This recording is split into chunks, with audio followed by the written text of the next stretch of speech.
The pharmacy is now open.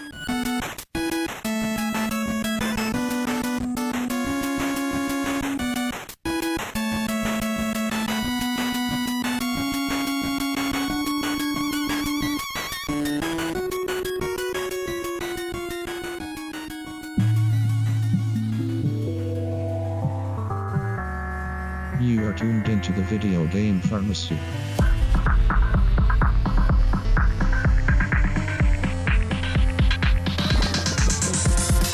Yo, what is up, you guys? It's the VGRx podcast. We're here for another day, week, show, month, year long thing. What is up, you guys?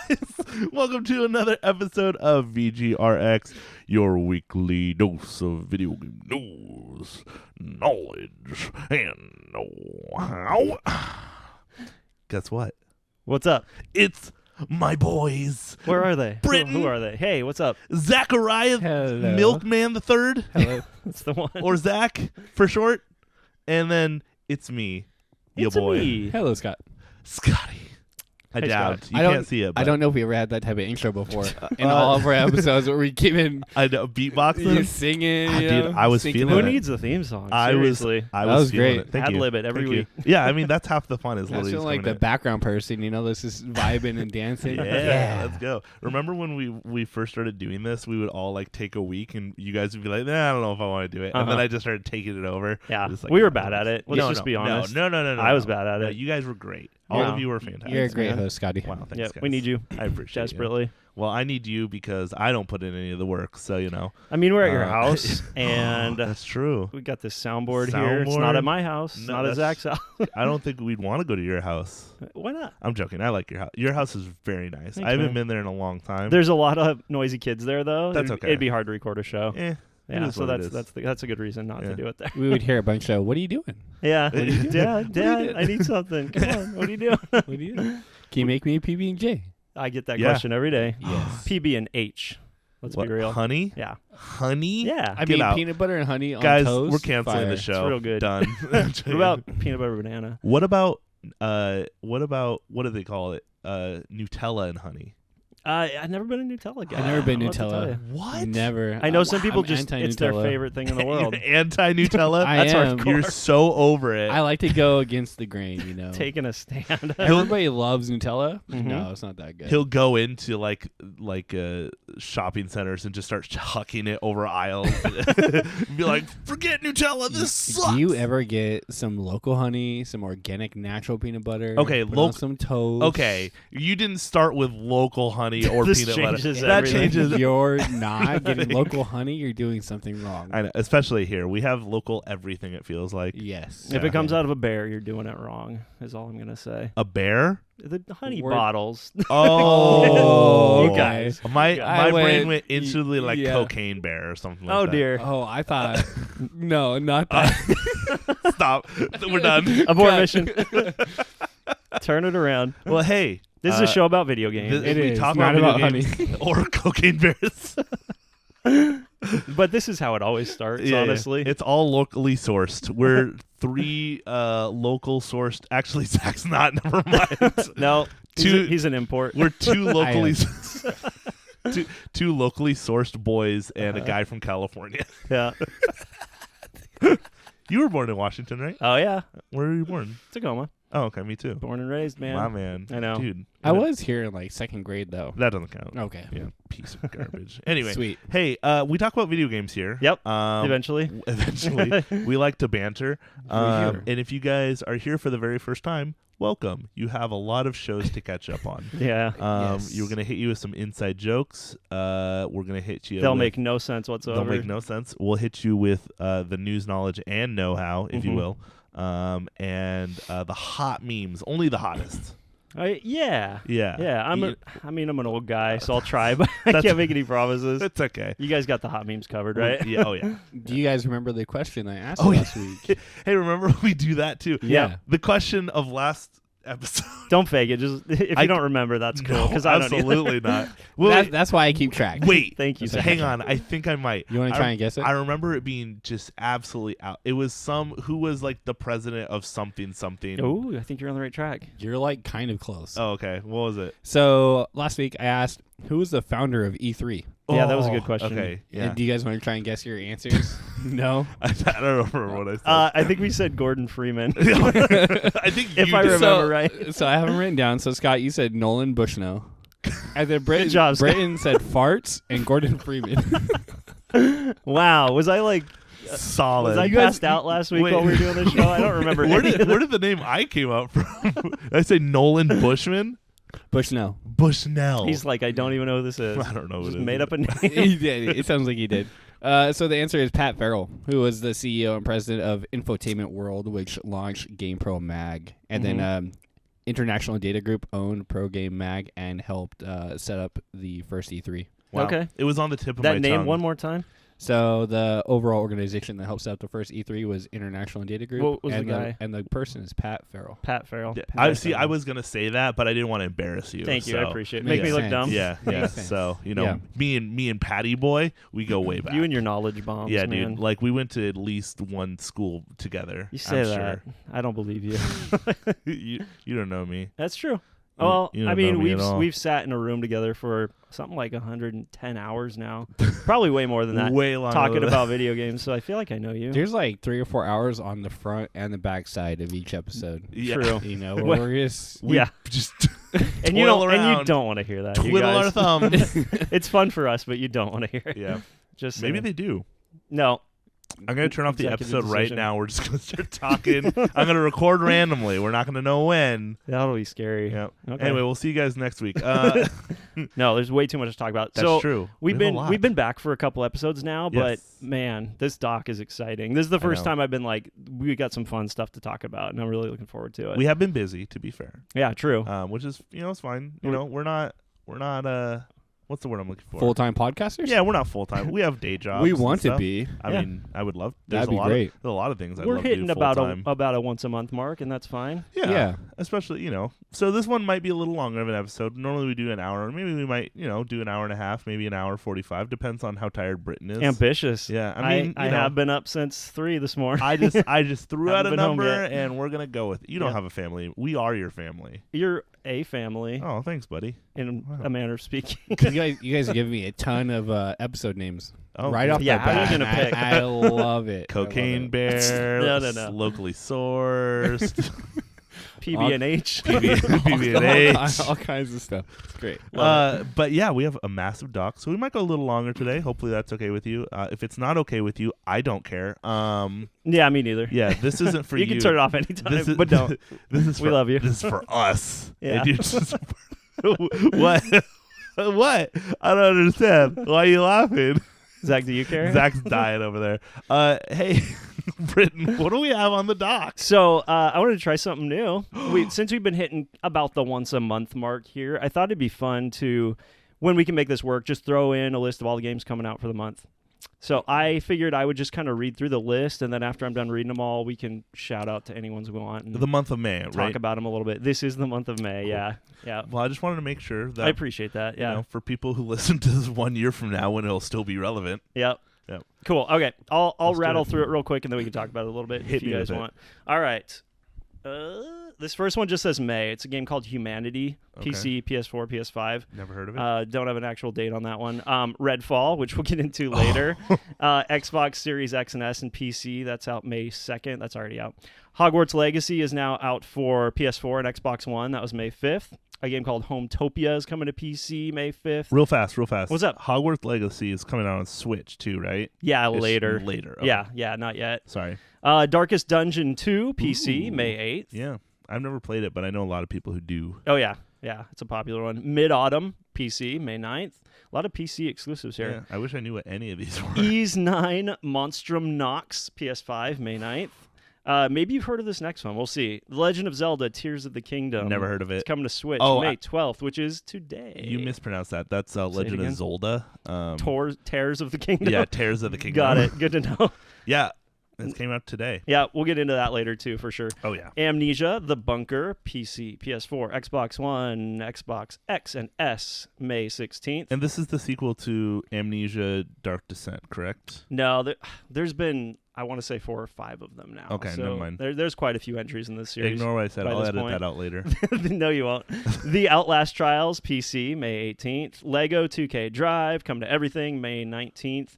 The Lord of the Rings, Gollum, PC, PS4 and 5, Xbox One, Xbox X and S, May 25th. Looks like everything but Switch on that one. Oof. Hello Neighbor, Search and Rescue, PSVR, May 26th. Sheepy, A Short Adventure, PC, May 26th. Company of Heroes 3, PS5 and Xbox X and S, May 30th. And System Shock, PC, May 30th. Wow. So, Cool. what stands out to you guys here? Anything in particular? So, real quick, just update. I pulled up Humanity. It does have a release date for May 16th. Oh, okay. So, Gotcha. what Gotcha. is it? Thanks for So a that. couple days. It looks like it's kind of hard to describe it. There's a lot of like dummy physics. You control thousands of humans. It looks like. Oh. It says the fate of Control humanity is thousands of in humans. your hands. So, and there's a bunch of puzzles and challenges that you have to do. Oh, cool. This sounds Peter Molyneux-ish You know to what? me. It sounds like Black and White too. You That's remember that? exactly what I'm talking about. Oh, yeah, yeah, he yeah. made those games. Yep. Oh Yeah. wow. But Really? it looks and very Fable intriguing, and yeah, Ugh. he made a lot of the Populous. He made a lot of those God games back in the day. Fable. Missed Yep. that game. Yep.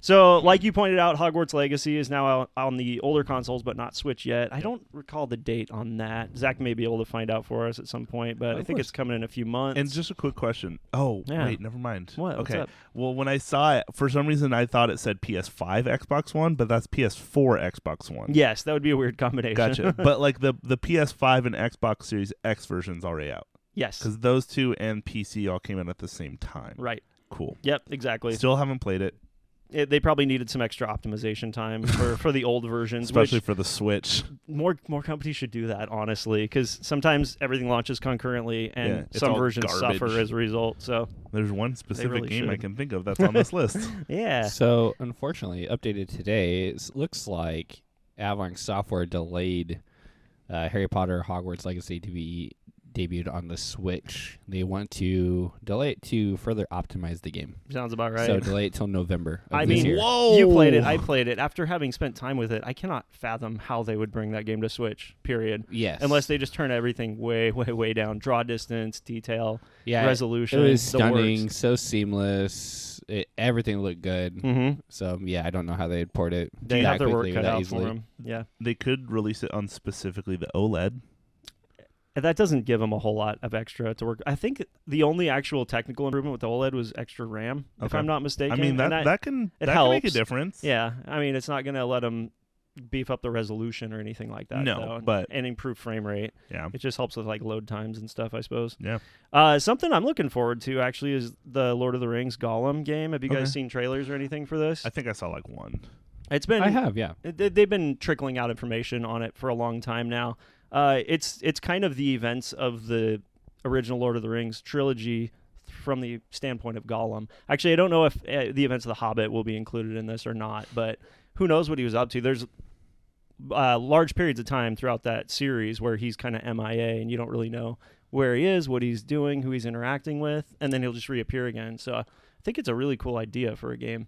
I think the previous, like the World at War. You mean what were those yes, games called? yes, I know yes. exactly the what Lord you're of the talking Rings about. games that came out in the Yep. past like 8 years. Yeah. They've all been really good. I don't Shadows know. of Mordor, Shadow Shadows yeah, of War. Yep. Yeah, those were really cool. So I think the games are really good. I don't like the character himself. You don't like Gollum? I don't like Gollum. But Oh, okay. I'm curious about his backstory. They also took a slightly different visual approach to this than we've seen either from the movies or other games. It has kind of a slightly cartoonish art style, which I appreciate because characters like Gandalf really benefit from being portrayed in a slightly cartoonish art style, and Gollum does too, of course. The humanish character's kind of whatever, but yeah, I think that style lends itself well to Gollum's side of the story. So I don't know, cautiously optimistic. I hope it's good. I've never watched Lord of the Rings at all, so But you've read all the books, obviously, right? yeah. We've had this conversation. You need to do that. At I've some never point. read the books. You need I've to never set watched aside the movies. about 15 hours and watch the movies. Man, that and I'm sure- not even including the Hobbit trilogy. That's just Lord of the Rings. that makes it sound so worth watching. Yeah, they're they're long, but it's an amazing story. Yeah. Sure. It's very good. Maybe I'll give Someday. it another 5 or 10 years. Yeah, sure. Why not? Or never. You've waited this long. Yeah, exactly. And then I did want to mention specifically System Shock here. Are you guys familiar with System Shock? Yeah. I'm not. So it's what would this have been, like mid-90s or so? It's an old basically the progenitor of like the BioShock series. Yep. And all the stuff that Ken Levine did later. He worked on this game back in the day, and a lot of the ideas that we saw in games like BioShock, I think started in this game and can be traced back to this game. Yeah. So I've never played it, but I like the idea of being able to check it out finally, and in a kind of a more modern iteration. So this is just a remaster, basically. Well, it's a full-on remake. They actually kickstarted this thing. They went to a couple crowdsourcing sites, kickstarted it. I think they raised like $1.5 million. Wow. And I'm not familiar. I don't remember the name of the studio that's doing it, but they've also been in touch with, if not working with, a lot of the original development team for the original game, which I think would include Ken Levine. Yeah. And that could lead to a really cool result. So I hope We'll it's see. good. Something about a rogue AI that is controlling everything around you and trying to kill you, and you What got to if fight back. Man, how original. Yeah, I know. No one's but ever heard but of that remember, before. this game is going on 30 years old, so That's fair. it was original when it came out, I'm sure, That's to some fair. extent. Yep. So that's it for May. That's what's coming out this month, Yeah. guys. I mean, a lot of it's like PC, probably just Steam shovelware, honestly. But Yeah. The two big ones that I said we'll get back to, Tears of the Kingdom and Redfall, are both kind of news items on this week's doc. So that's Yeah. why we wanted to spend a little more time on those. That's why we didn't dig into them right here. oh, but they're fun. I Yeah. think we should jump into it. Okay. I mean, because you guys both bought the game. yeah, Yes. we're talking about Tears of the Kingdom. Yes. Yep. Yes. Yes. Oh, we're Yep. gonna go right into it. Yeah, let's do This it. is big. So today is launch day. It's May Yes. 12th. Came out today. Scott, you got it. You played a couple minutes of it, so Mhm. there's not much we can say firsthand about No. the game yet. no. I've got it downloaded, haven't fired it up yet, but man, have you guys looked at the reviews for this thing? Yeah, they're almost unanimously perfect. It's Breath of the Wild all over On again. Yeah. Metacritic, the Meta score comes out to a 96, yeah. based on 87 critic reviews. Yeah, so we haven't really gotten the reviews of players yet, right? Like, I feel like when you look at review, especially for movies, like, I don't take critics' opinions into any kind of, Yeah. like, what's the word I'm looking for? Like, I don't know. I don't know how to say this. You don't listen to them when you Yeah. decide if you're going to buy or play something. Exactly. Yeah, So or watch especially with something. movies. So like for Mhm. example, I think all the critics thought that the Mario movie was garbage. Yeah. But like all the critics or the You look at the user audience score. score. Yeah, everyone loved it. for sure. So, but I don't know. It's Breath of the Wild, right? Like Mhm. this has kind of always been my opinion about sequels, right? It's cool to change stuff, but if you're gonna make a sequel to a really popular game, if it ain't broke, don't fix it. Yeah.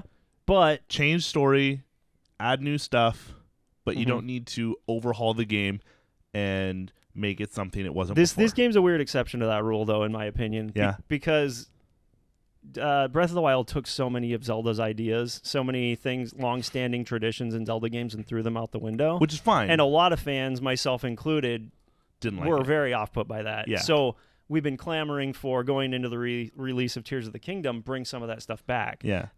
Give us dungeons again. Give us real boss fights again. Yeah, we'll see. I've heard, I think this came out of a random interview that either Eiji Aonuma or someone else high up on the development team did. He said that proper dungeons are back in this game. Oh, good. And they're environmentally inspired, so they're going to look like different parts of the game. It felt that way. Yeah. I'm not going to say anything Yeah, else. shut up. I haven't played it yet. it felt that way. Yeah, but like, in Breath of the Wild, we had 4 dungeons basically in Yeah. the entire game, and they all looked the same Yeah. because they were the divine beasts. You just got to turn things. Yeah. But like think of it this way, right? Like they made the game, it was crazy successful. Mhm. They heard all the feedback, so they can easily like transition from that into a new game Yep. and change it for the better. Yeah. Right? So it'd be like if you were to say Twilight Princess was the sequel to Wind Waker. 2 totally separate games, right? Like you can't even compare them Right. as a Legend of Zelda game. Yep. Like these two obviously you can compare to, Yeah. and I think More I like said, Ocarina of Time and Majora's Mask. Exactly. Maybe. Yep. if they just keep, like I said, I haven't played it a lot. I haven't read a ton of reviews. Mm-hmm. If you keep what made Breath of the Wild great and you add the things that everyone wanted, Mm-hmm. you're going to have a game of the year. Yeah. And honestly, I would be shocked Yeah. if it did not win game of the year this year. Because guess what? We don't have to wait like we normally have to. Yeah. Well, true. because I can already tell you, God of War is going to be on the docket for Game of the Year. Hogwarts Legacy. Hogwarts Legacy, Tears of the Kingdom. Mm-hmm. What else? The back half of the year is actually pretty slow. Final Fantasy 16 is this year. Maybe. I don't know if that'll be on the list or not. Maybe. I don't know about Diablo 4. Probably not. That's a maybe. Yeah. What else is big this did year? Last of Us Part 2? Nah, that's all. Okay. That's last year. I couldn't remember. Or the year before even. I well, don't know. regardless, I would be shocked if it didn't A, bring Game of the Year in, and B, outsold Breath of the Wild. Yeah, okay. Like, I know Breath of the Wild was a launch game, so it kind of got like a little unfair advantage. Right. And I'm assuming when you look up numbers for Breath of the Wild, they don't include Wii U sales. Because remember, you can definitely find those numbers separately. Yeah, because Wii U and Switch were. Remember, Breath of the Wild came out on both consoles. Yeah. The funny thing is, though, the Wii U had, I think, at its peak, at the end of its life cycle, a 13 million install base. Yeah. So whatever numbers Breath of the Wild attributed Very to, little. on the Wii U side were very little. Yeah, but still negligible. So I'm extremely excited. I loved Breath of the Wild. I loved everything about it. I know you had some gripes. I didn't have those all same said and gripes. done, I still love the game. No, absolutely. But, yeah. Like I see where you were coming from. It didn't bother me as much as it bothered you. Yeah. The dungeon thing specifically. Well, and it's not just the dungeon thing. Other things like breaking weapons. We've talked all kinds of stuff about that. I mean, we've been talking about it for the entire time it's been out, but there's efforts in this game from what it looks like to circumvent that and solve for those problems too. So it looks like they were, to some extent at least, taking feedback, learning from what people wanted to see in the game. So I think Nintendo's really good about that kind of stuff. I think they're right? horrible about that. Wait, really? Yeah, don't you think Nintendo just always does what it wants and doesn't really care what people say or want? Look nine at times out of Mother 10. 3. Look at Metroid. I feel that look way at, about other AAA developers, though. Yeah. They don't listen They're really to stubborn. feedback, and they just make whatever they want, thinking people are going to love it, and it's not true. Yeah, doesn't always work out. Nope. But I don't know. I feel like Nintendo's a little like I agree with you. Mm-hmm. I think they do just kind of ignore what people say sometimes. Sometimes. But I think sometimes they do look and they do understand that there's certain things that we want. And like they give it to us. We never got Waluigi Waluigi in Smash Bros, for example. You yeah, know? but we did get some other characters that everyone clamored for. Yeah. You know, like the Soras and the. That's all I can think of. Yeah, there you go. Sephiroth. It makes Nintendo a very unpredictable Yeah. presence in the industry, which is great. But you I know? mean, name the last time a Legend of Zelda game was bad. Like you say Skyward what you, Sword's say whatever. what you will about Skyward Sword. Yeah. But if you were to play Skyward Sword now, I just did last year you probably did. You have fun with it on Switch. The control scheme kind of broke it for me. Okay. Yeah. Oddly enough, the Wii U or the Wii motion controls were way better than the Switch motion controls. Really? Yeah. Yeah, they just But you don't can feel work ice nearly in as your well. hand in the You Switch. could feel the ice when you use the ice sword. I don't know. Yeah, that's true. not a That's thing. right. What are you talking about? So yeah, like I said, haven't played any. I just kind of want to quickly touch, right? Because like I think we talked about this when Breath of the Wild came out. Was everyone universally said it was the best game of all time. Everyone loved it. Blah blah blah. Mm-hmm. And a lot of people had problems with that. Was all of these review sites gave it 100%, like 10 out of 10, Which is basically saying there's no flaws. yeah, there's here. zero flaws. Nothing could be improved. Yeah, nothing could be improved. Yeah. And then there was one guy who gave it a 60. Okay. So let me. Is this Breath of the Wild or Tears of the Kingdom? This is Tears of the Kingdom. Yeah. Okay. So we're talking about Tears of the Kingdom here. Mm-hmm. Like I said, Tears of the Kingdom also has the Breath of the Wild factor where everyone gave it 100%. Not everyone. There was some like 96s, 94s, which is like something to expect, right? Yep. But then there's one guy who is clearly salty about something, and gave it a 60. And I'm just gonna read you a little blip. I'm not gonna give you the exact name of the site that did it, but I'm gonna give you a little blip of what they said.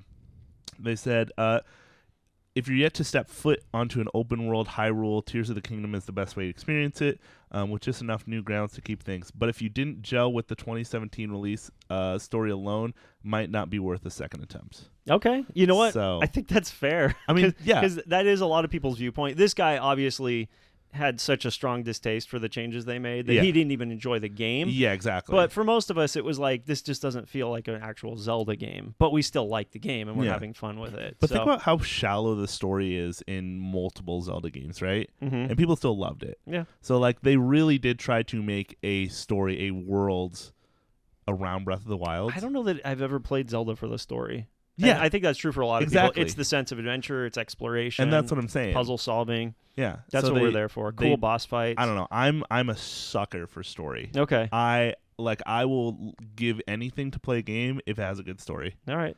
Like it was like You're a Persona- JRPG guy. Persona man. 5 for that example. Yeah. Never played any Persona game, but I heard the story was good Okay. and I was hooked. Yep. So I'm such a sucker for a good story. Something that I love makes that. I that totally makes me appreciate feel that. the feels. I hope there's So- more story in Tears of the Kingdom than there was I in hope Breath so of the too. Wild for you. Even like just to point something specifically out about Breath of the Wild. I'm sorry, Zach. I just want to apologize No, now. I'm just listening and analyzing. That's Cool. all. I have my Cool. limited opinion of Okay. Breath of the Wild, but you guys go ham. I just please. didn't want to like cut you You're out good. here. You're good. I loved, and as stupid as it was, and everyone hated it, was finding the photos for the Sheikah slate to make the story. 'Cause Yeah. you could just skip it. You could just ignore it all. Yeah. Play the game, beat the game, call it good. Yep. But they intentionally made these little things that you didn't have to go out of your way for, but it added so much.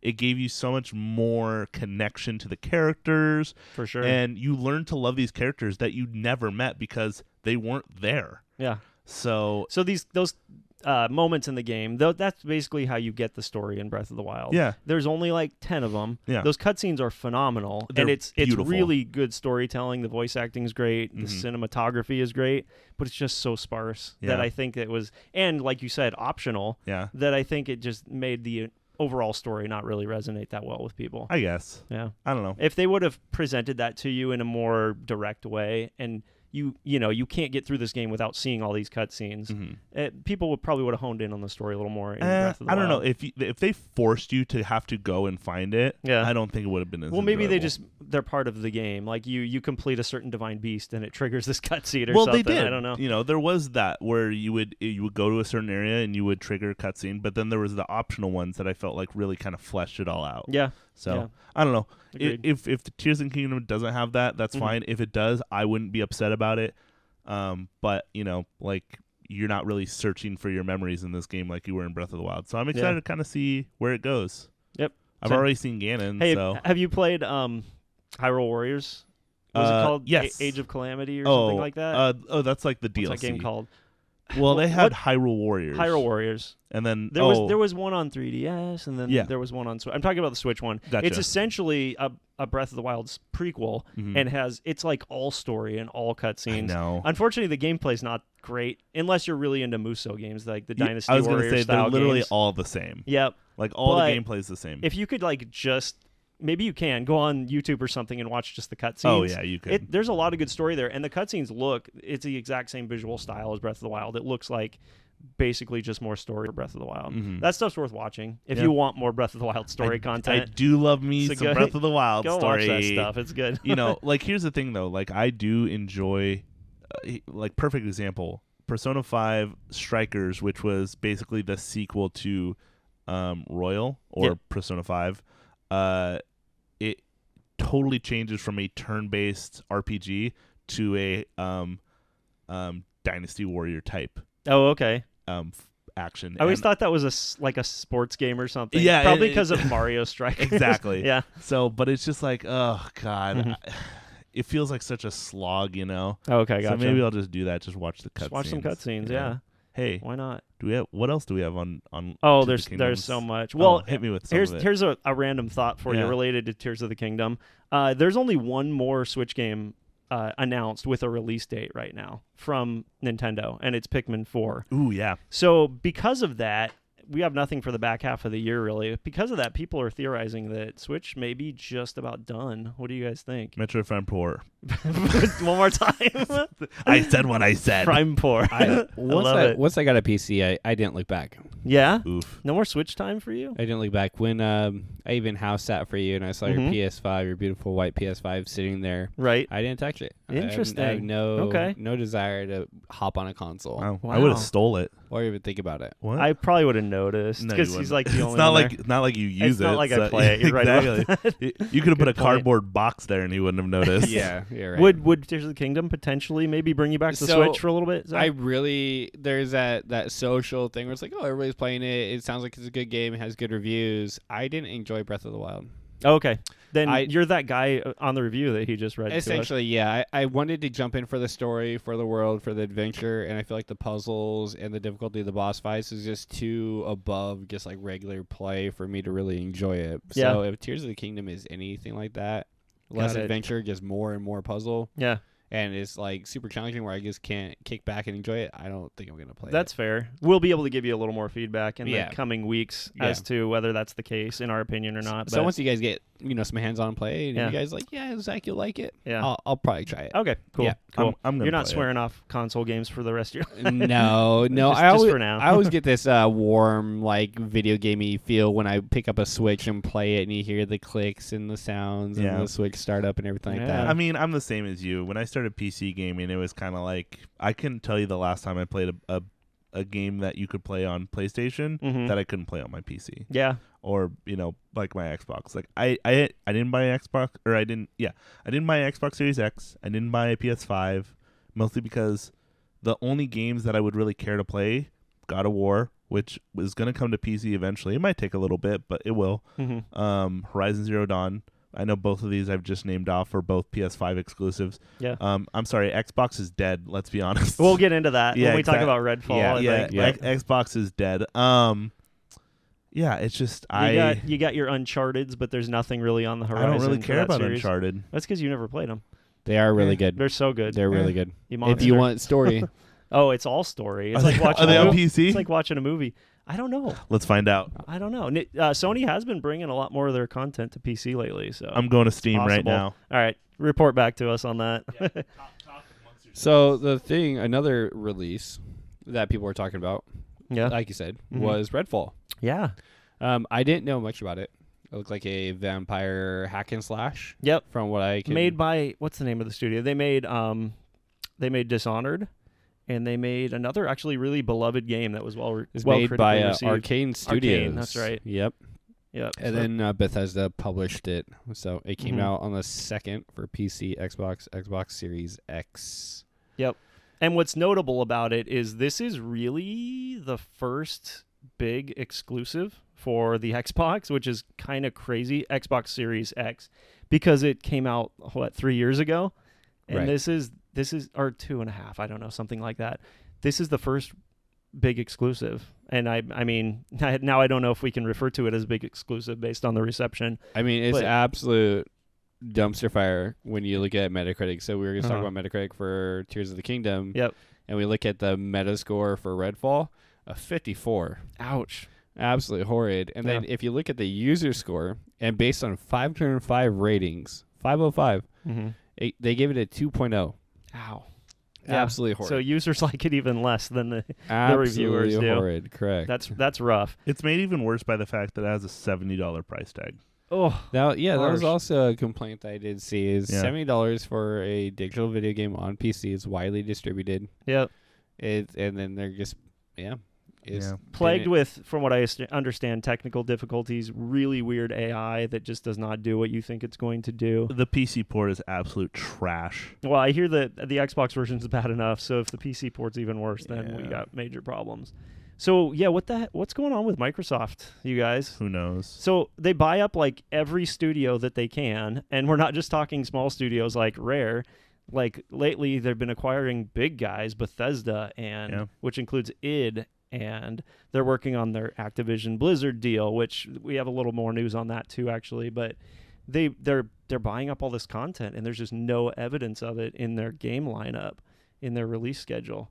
So I just can't figure out what Microsoft is up to in the gaming market right now. I think they're trying to set themselves up for success Mhm. while currently not actually chasing it. So they're thinking about it, but not actually doing anything about it and acting on it, creating good titles, Yeah. giving gamers what they want, caring about their actual console and supporting it, putting games out there for it. So Yeah. and then When was the last time that you remember an Xbox Series game that came out in recent memory? Xbox Can't. 360 Civ 4. No. Wait, what? When, Yeah, dude. Like when was Halo Yeah, 5 that or was- is Halo 5 even out yet? Halo 5's been out, Yeah, okay. but it wasn't on the Xbox Series Was that an X. Xbox One game? Yeah. Okay. When was the last Xbox? Like, has there Exclusive.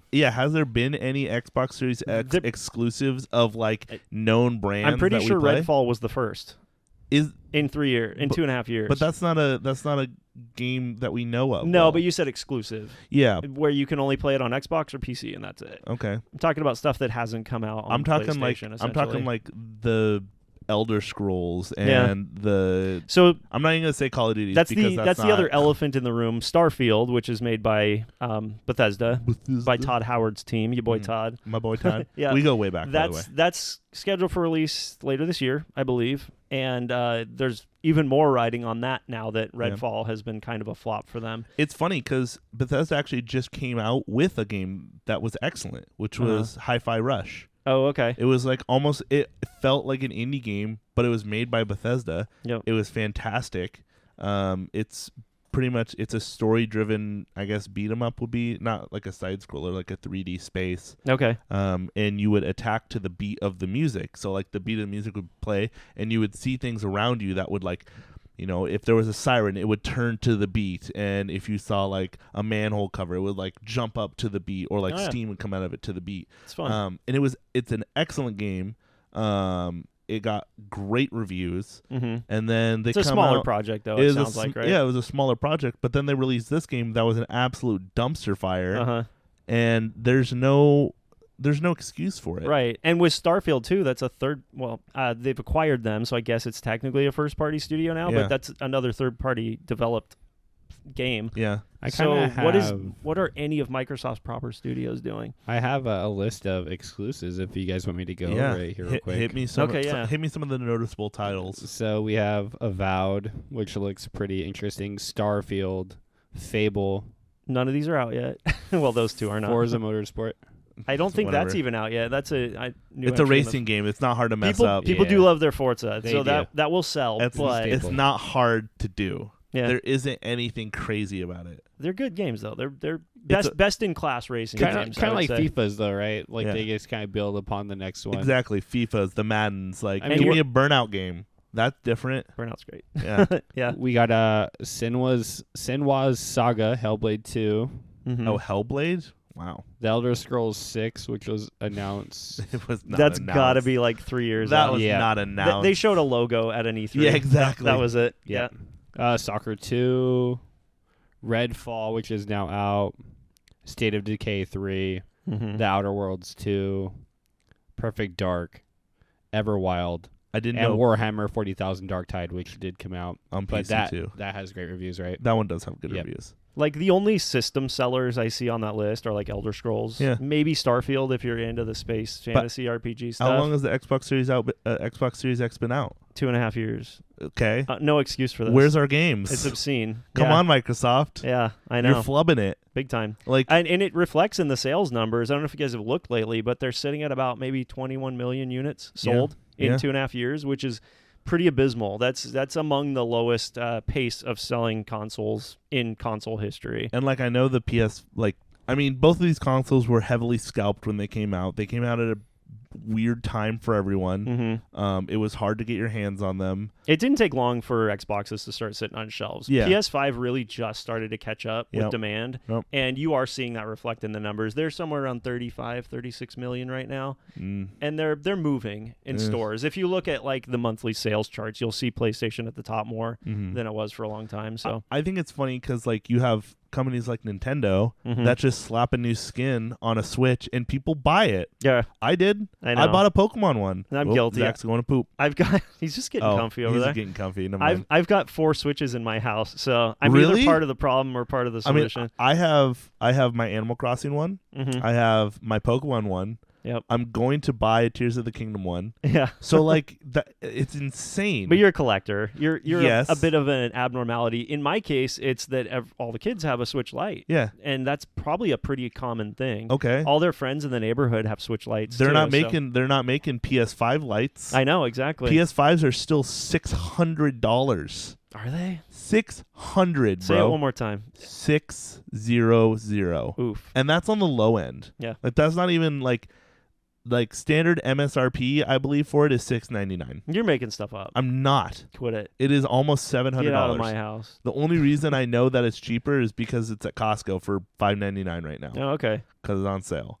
Yeah. But like got if it. you go anywhere else, it's it's It's a big ask. Yeah, it's I do think Sony will catch up this gen and be a force to be reckoned with. don't you but think it's a little too late? Well, no, because Nintendo doesn't really count as part of this generation. I guess. They don't fit well in any generation because they're so staggered from the other guys. Yeah. But you really have to Have to do? you You really have to do. You just have to do. Yeah. You have to look at Microsoft and Sony as direct competitors, obviously. Yeah. And Sony is bringing it in a lot more ways than Microsoft is right now. Yeah, but I can at least think of 3 exclusives that are on PlayStation 5. Yeah. And they probably outsold everything that the Xbox has come out with. And then so when far. they hit, the review scores are actually decent Yeah, too, and the exactly. user reports are actually decent too. Yeah. So it's kind of frustrating, right? It just feels like they're so lazy now. yeah, Like now is the time when we're in like the prime of gaming, right? Like everyone's gaming again. You have some of the best graphics you could possibly get on consoles. Like most households don't even have 8K televisions, but the PlayStation 5 is pushing out 8K. But there's no games that really utilize it. But you could also think about too, like the world is different now. So Yeah, no, dev teams are able to get together. You know, people are able to meet and go over projects and build and work together and stuff. so you True. hope to see stuff start to come together more quickly in the Yeah. next couple of years. That'd be good. That's what they need. But I feel like it's kind of a slap in the face to us as a consumer, right? Mhm. Because consoles are twice the prices they used to be. Games are now $10 even more. Like they're gonna start to the point where, if I'm buying a game for $80, I want it to be a collector's edition. Yeah. Like, but now I have to spend $70 just to buy the game, Mhm. even on Steam. Mhm. Like Redfall is, what was it, $69.99 for the normal version? That's nuts. Well, we went through this in like 2007, 2008. You're right. We went from $49.99 to $59.99. You're right, but that And was we a got little, over it. That was literally an easier pill to swallow. Maybe for you, but I think people will get over this real quickly. But- And in a lot of ways we have. This has been the standard for 2.5 years already. Yeah. It's new to Nintendo because Zelda's their first $70 release. But the other guys have been doing $70 new releases for 2.5 years already. So you'll get over it. I'm not gonna I believe in you. I'm not. I refuse. No? I won't purchase a game for $70. Yeah. Okay. I won't do it. I mean, I get it if they're charging $70 for a physical copy and Yeah. $60 for a digital. I get it. Yeah. Cool. Yeah, Yeah. there's costs associated with that, but I think there should be no reason they're making billions of dollars on these AAA titles if they're successful. If they're successful. Yeah. Doesn't But they're need probably hedging their $70. bets because so many aren't that they have to bake in the success into the ones that are not from the ones that are. I don't know. Yeah, it's a big ask. It's funny. I feel like this is role reversal. I should be the one that's mad about this. I know. I'm the old codger, that's been typically. buying games for almost 30 years now. I mean, this has always been my gripe, right? We talked about this a long time ago too, Mhm. where digital games should not cost more than a physical, or digital games should not cost the same as a physical game. Saying they shouldn't doesn't matter because doesn't change anything. If I'm going on Steam, Your protest it's falling on deaf ears. I'm waiting until Lord Gaben gives Yeah. me a sale because I ain't no way paying $70 for a game on Steam. He'll come through for you. Yeah, Don't worry about it. I don't know. Mhm. I'm a little. Do you guys Angry. think Microsoft could bow out of the console? Oh, I think they already Space? have. Well, they haven't. Oh, out of Obviously. like completely? Yeah. Do you think they'll stop making Xboxes anytime soon? I don't think they'll No. spend money on making a new one. Okay, so that's two very different answers from you guys. I'm kind of with you, Zach, because what's the return on investment here? They're spending massive amounts of money on these game studios, and then they're tying up the content that's coming out of them to their own console. Mhm. That has a 20 million install base. Yeah. Granted, everything comes out on PC too. I get that.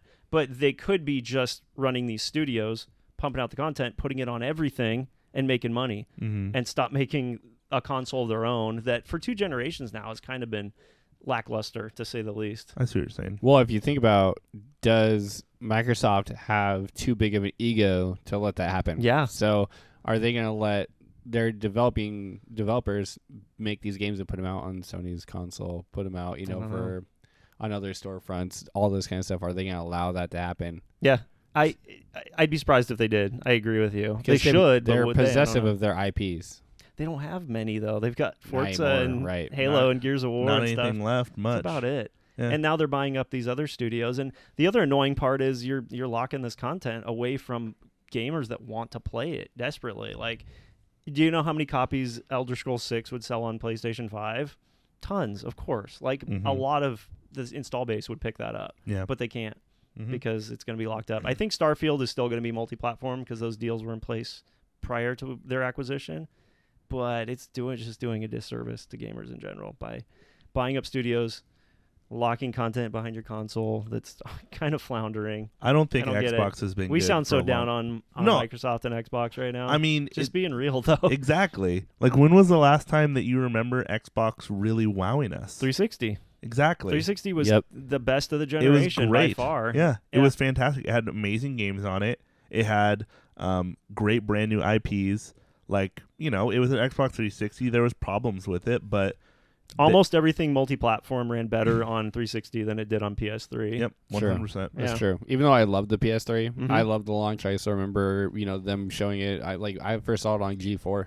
Oh yeah. I think when they debuted it. Yeah. But I just remember the Xbox 360 and the PS2, PS3 Mhm. to be like it was just fond memories. Oh yeah. For I sure. hated Those were good times. PS3. I loved Xbox. I was an Xbox Me too. fanboy through and through. I thought that brick was beautiful. Yeah, it was great. Mhm. It's just, it feels like they've either A, gotten lazy and complacent, Yeah. or B, they just don't care anymore. It's fun to watch the industry evolve and change and see who comes and goes. Are you scared? 10 years ago, we had this exact same conversation about Nintendo. Yeah. The Wii U was a massive flop. Well, I didn't know And you we 10 didn't- years ago, but yeah. It was 10 years ago. Was it the really? Wii U was 2013. I know, right? It came out, or maybe even 2012.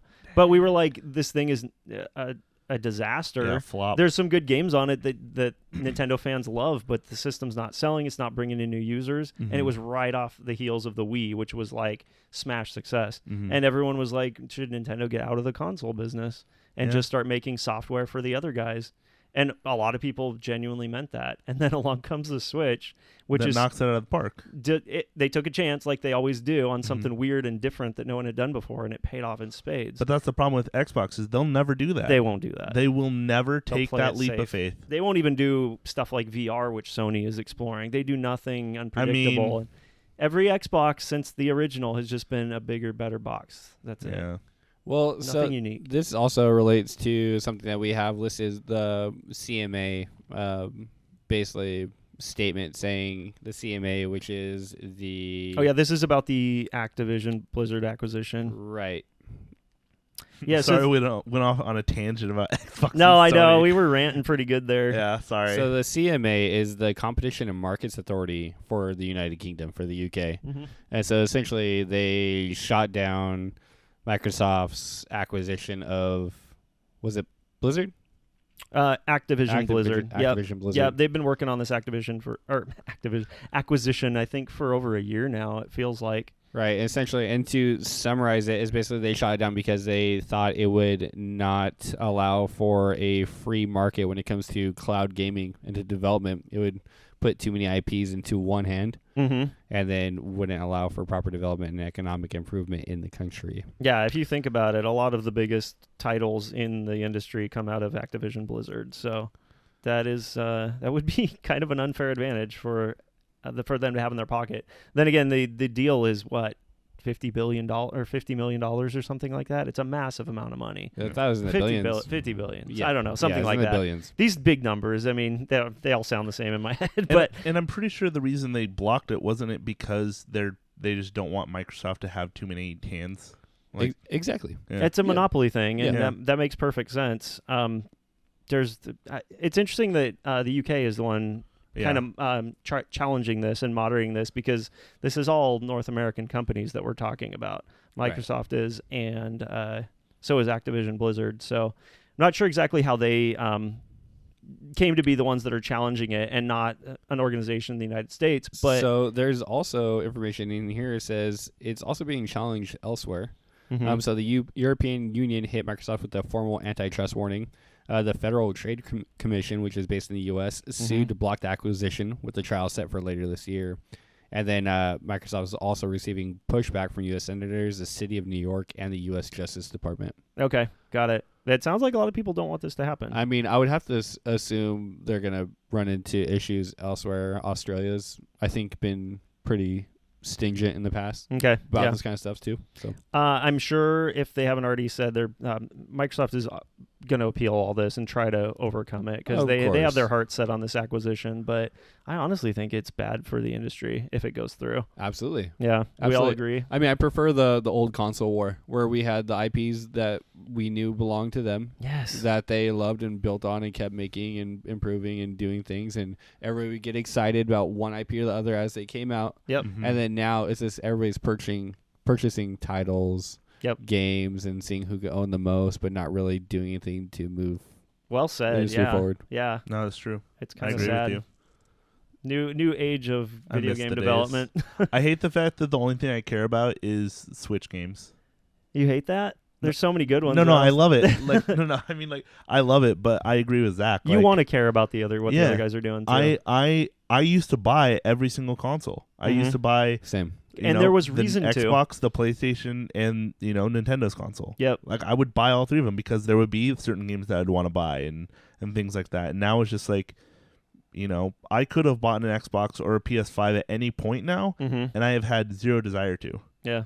because it's just like, what's the point? You know what sucks? What? I'm gonna have to Why? when Elder Scrolls 6 comes out Oh yeah, because I'm not gonna play it on PC. yeah. Say what you will, but yeah. But that sucks. You shouldn't does have suck. to feel that way. That's why I said it sucks. Yeah, Because I exactly. have a PS5. I don't play a ton of games on it, but I Yeah. want to be able to play that game on PS5. It's Yeah. always been a third-party, multi-platform series, Mhm. and I should be able to play it on my PS5. Yeah, if you can play Skyrim on a refrigerator, you should Mhm. be able to play it on anything you want. Seriously.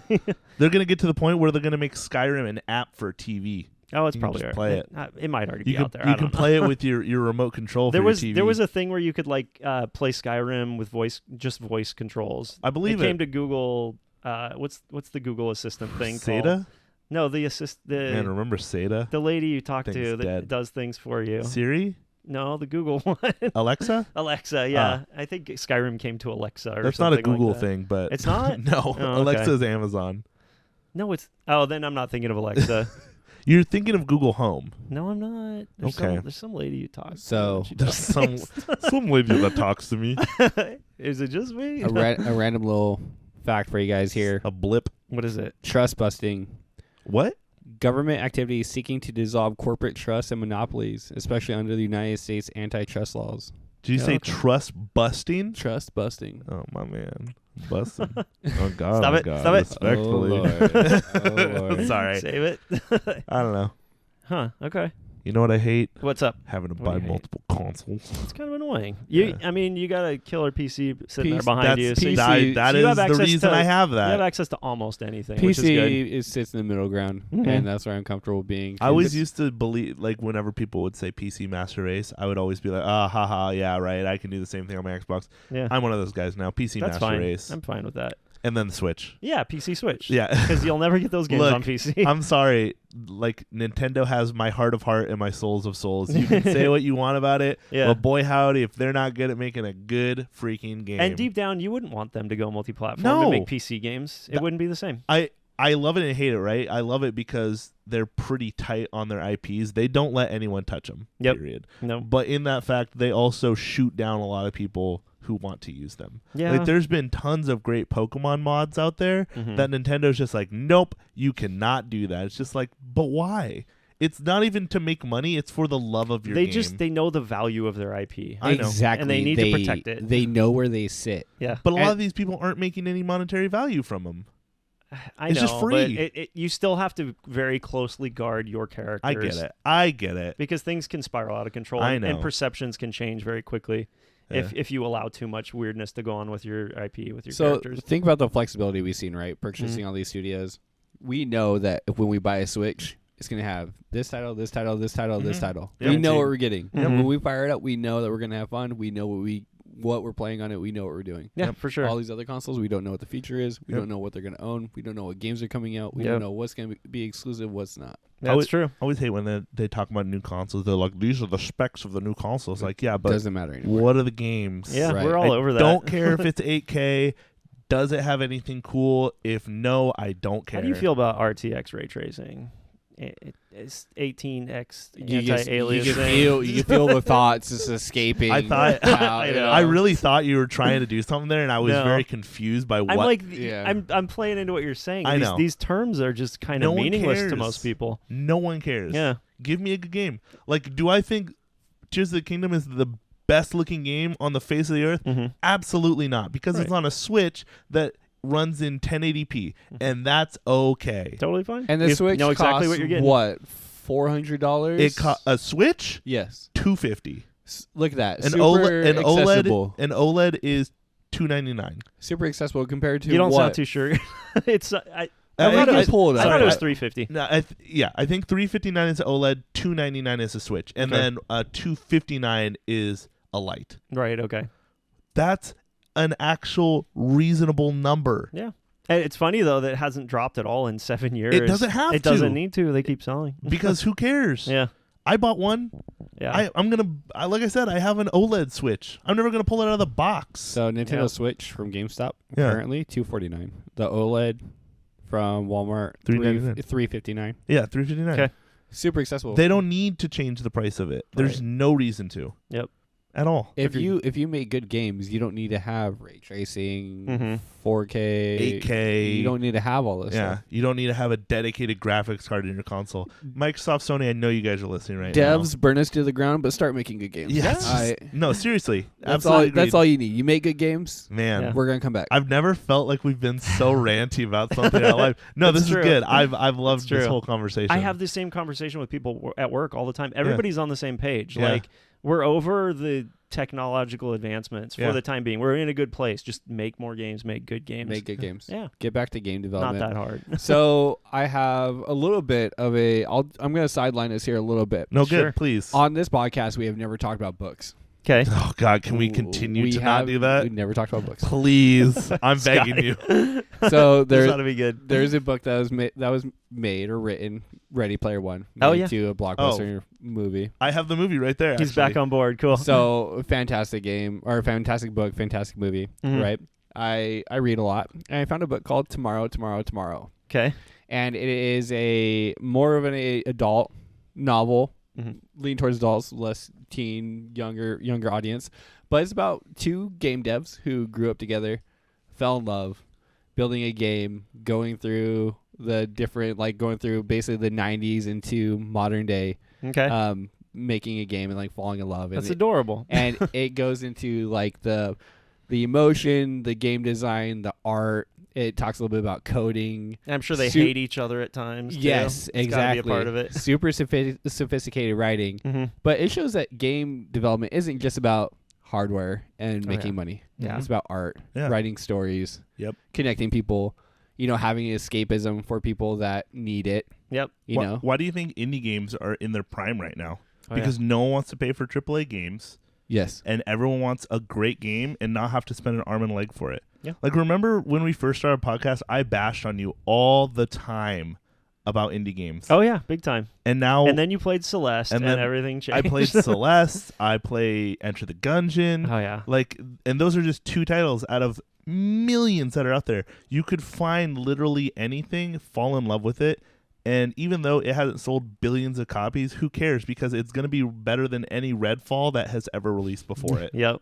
And cost a fraction of the price. That's a big book. So this book, Tomorrow, is Mhm. by Gabrielle Zevin, Mhm. and I highly recommend it. Oh, cool. Okay. It is Wow. very good, very This decent. is book talk right It is here. a big book, That's right. but is about video games and life and art. Where'd you hear about it? I perused and I found it. And I it saw caught the my rainbow eye. cover. I mean, that would catch my eye too. It did. It has some Japanese folk art on it Nice. with some poppy colors.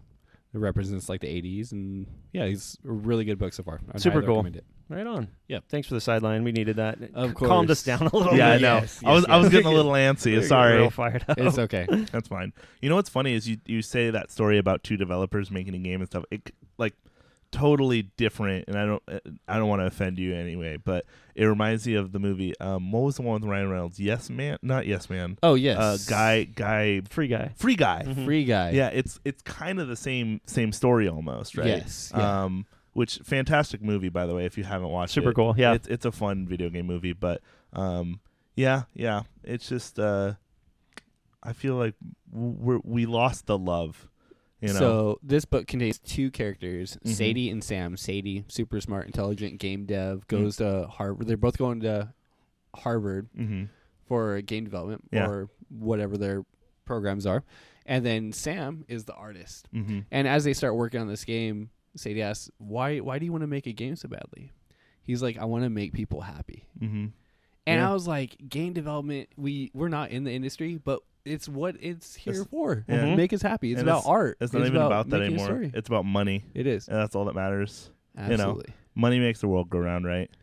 Nintendo's never Unfortunately. lost sight of that truth. It's about making people happy. Yeah, it's about games. That's why it resonates so well with people, I think. I mean, Even when you look at the console's not bleak and dark and serious. Yeah. It's fun and poppy and light and portable and easy to use. I remember we were all scared when Iwata passed away that there was going to be some big shift in monetary value and stuff like that, and it feels like that hasn't happened in the slightest. Yep. No. I feel Leadership has been very consistent. exactly. They're not as funny as they used to be. Which is- but that's other fine. than that, yeah. That's fine. The direction of the company seems very in keeping with what they've been doing for They're like, decades. hey, people love this console and people love video games. Yeah. So let's continue to do those two things and we'll be fine. Yep. And that's exactly what they did, and that's exactly what they will continue to do. Yep.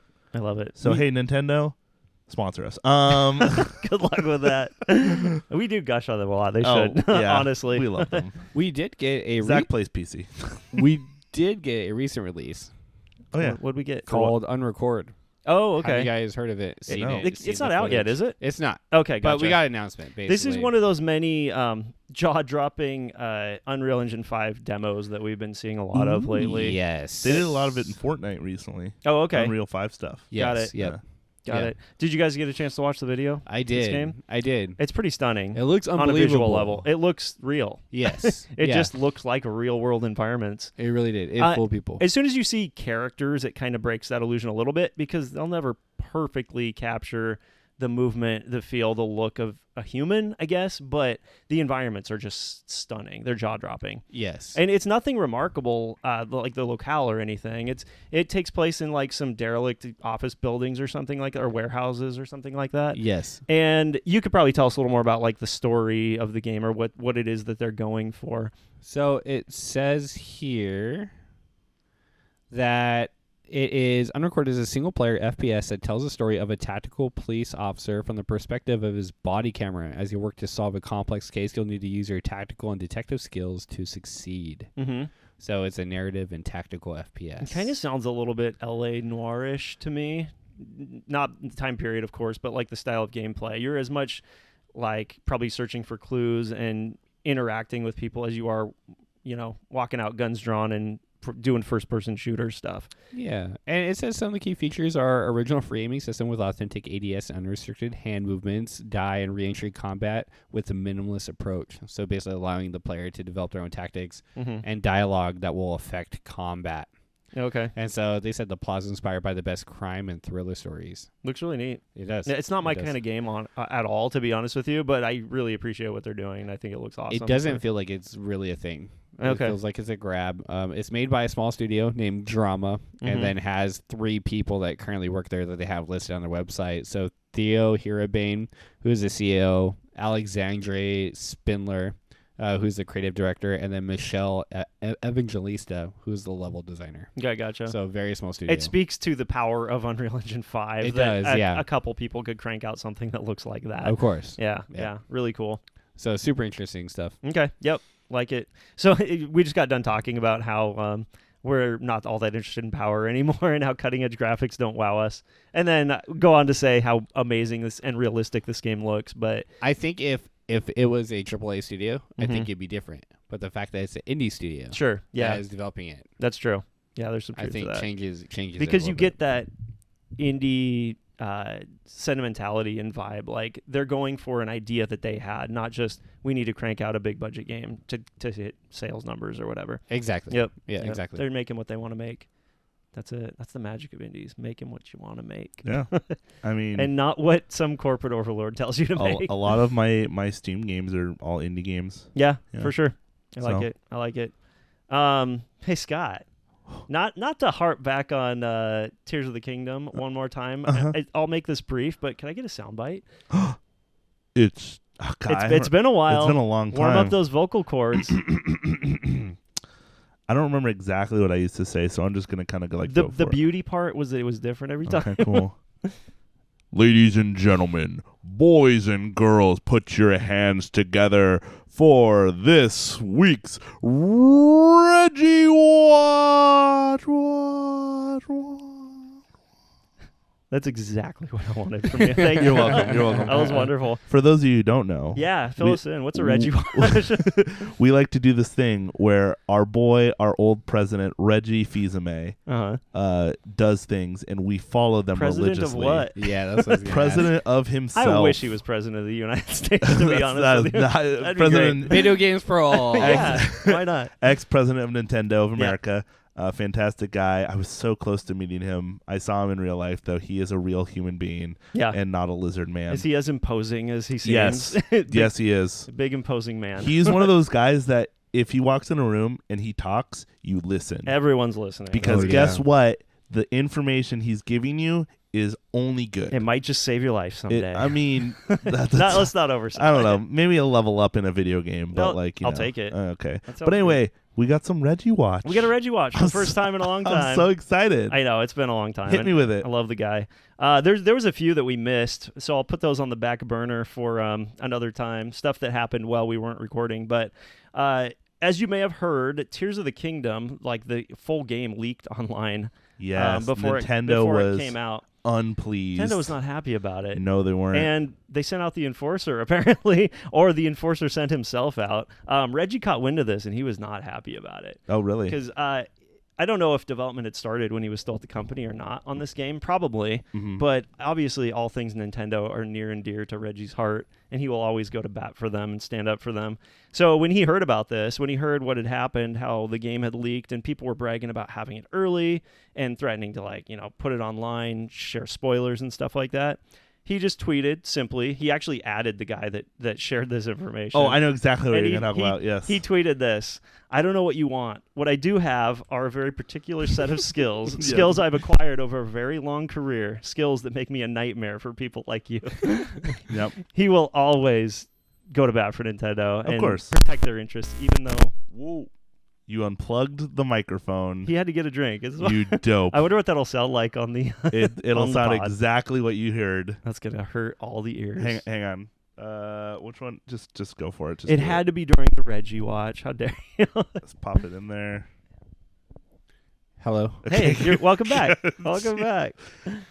Okay, we're going to redo that Reggie Watch. I'm going to say the bit again. I don't know what Reggie's actually went up to, but this is what I want him to be up to. Good. Just sitting there waiting to take care of business on anyone who's messing with Nintendo's best interest. I love it. I love it. I mean... Say what? It's just funny. I think the guy who leaked it, correct me if I'm wrong, I might be thinking of a different guy. His last name was Bowser. Oh, I don't know. Okay. I don't know. I see his Twitter handle here, but I don't know who the guy is. No, not the guy on the Twitter handle. But okay. It was the person who actually leaked the stuff for Tears of the Kingdom, or I think it was something like that. But his last name was Bowser, and basically, Nintendo came after him, sued him, and won. And their settlement was he doesn't have to go to jail, but he has to pay like $20 million for basically he has to give Nintendo 50% of everything he earns for the rest of his life. It's the weirdest thing I've ever heard. I know it's very, very specific, but you could have made all that up, and I wouldn't even know, and that's fine. Have fun in the bathroom, Zach. Why do you always have to call him out? I mean, that's half the fun. Poor guy. He's like, they're talking about Nintendo again. I'm out of here. He's like going pissed, and I don't blame him. It's fine. But yeah, don't you miss Reggie? I do. I love just Reggie. miss seeing him in any context anywhere other than just tweets. You know what I mean? He was really cool at PAX. He talked a lot of. I don't remember the studio he was with. He was with one specific studio, and they were talking about indie games and development. Didn't he keynote last year or what? No, he didn't. Okay, he was there. He was there. Okay, got it. But yeah, I do miss Reggie. Mm-hmm. I think he had a very good way of like approaching things, especially like marketing and stuff like that. Oh yeah. And that was learned not just by the video game industry, but all the other places he worked over the years. He's been an executive at many companies and brought a lot of that expertise from one completely unrelated market to another. Yep. He applied pizza knowledge to the video game market, which isn't a direct connection, but I'm sure there's a lot that can be gleaned and used in one job and another. Oh, you yeah, know? absolutely. Love it. Hey, speaking of people who give great insight to things, Okay. I don't know Zach's where I was. back. I don't know. I don't know where I was going with this. Okay. You know the Mario movie? Yeah. What about it? It's made a lot of money. How much? It has passed Prove it. over $1 billion. That's just nuts. Let's see. In what, 3 weeks? Yep, the specific number is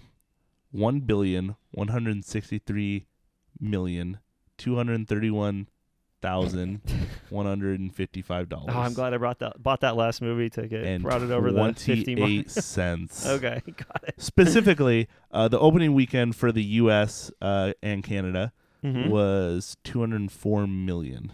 Okay. And then, let's see.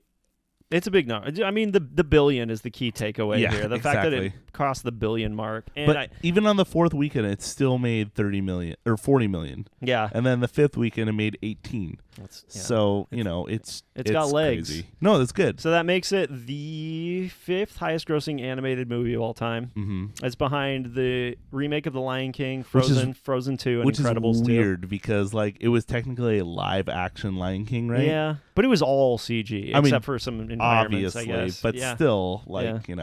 That almost maybe shouldn't count, is what you're saying? Or pretty what? much. Yeah. The as an Incredibles, animated movie. Incredibles, Frozen. It probably, honestly, I'd be surprised if it was able to get enough traction to pass one of those two. I don't think it will. It'll overtake the Incredibles 2 and Frozen 1 Yeah. easily. That's only about another 100 million. Yeah. Only about 100 million. Oh, yeah. But yeah, I mean, small we're numbers. talking about the lifetime performance of those movies. Yeah.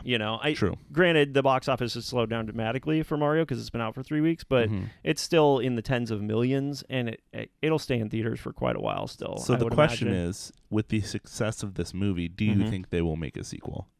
We talked about this last time we Did we? recorded. Yeah, 100%. Yeah. Okay. Not only did they kind of set one up at the end of the first movie, Yeah. but look at this money. Yeah, Money that's fair. talks. That's fair. And I Mario mean, look movies at print money, look obviously. Look at the Minions movie, right? Like Mhm. the Minions, they made a bunch of Despicable Me movies. They made a bunch of Minion movies. Yeah. And they all sold really well. Yeah. And Illumination is, I mean, honestly, they are a modern day Pixar. I know that is a Pixar has fallen from grace for sure. bold They haven't had a huge statement. success in a long time. I know, but I know that is a bold statement. Mhm. But they are.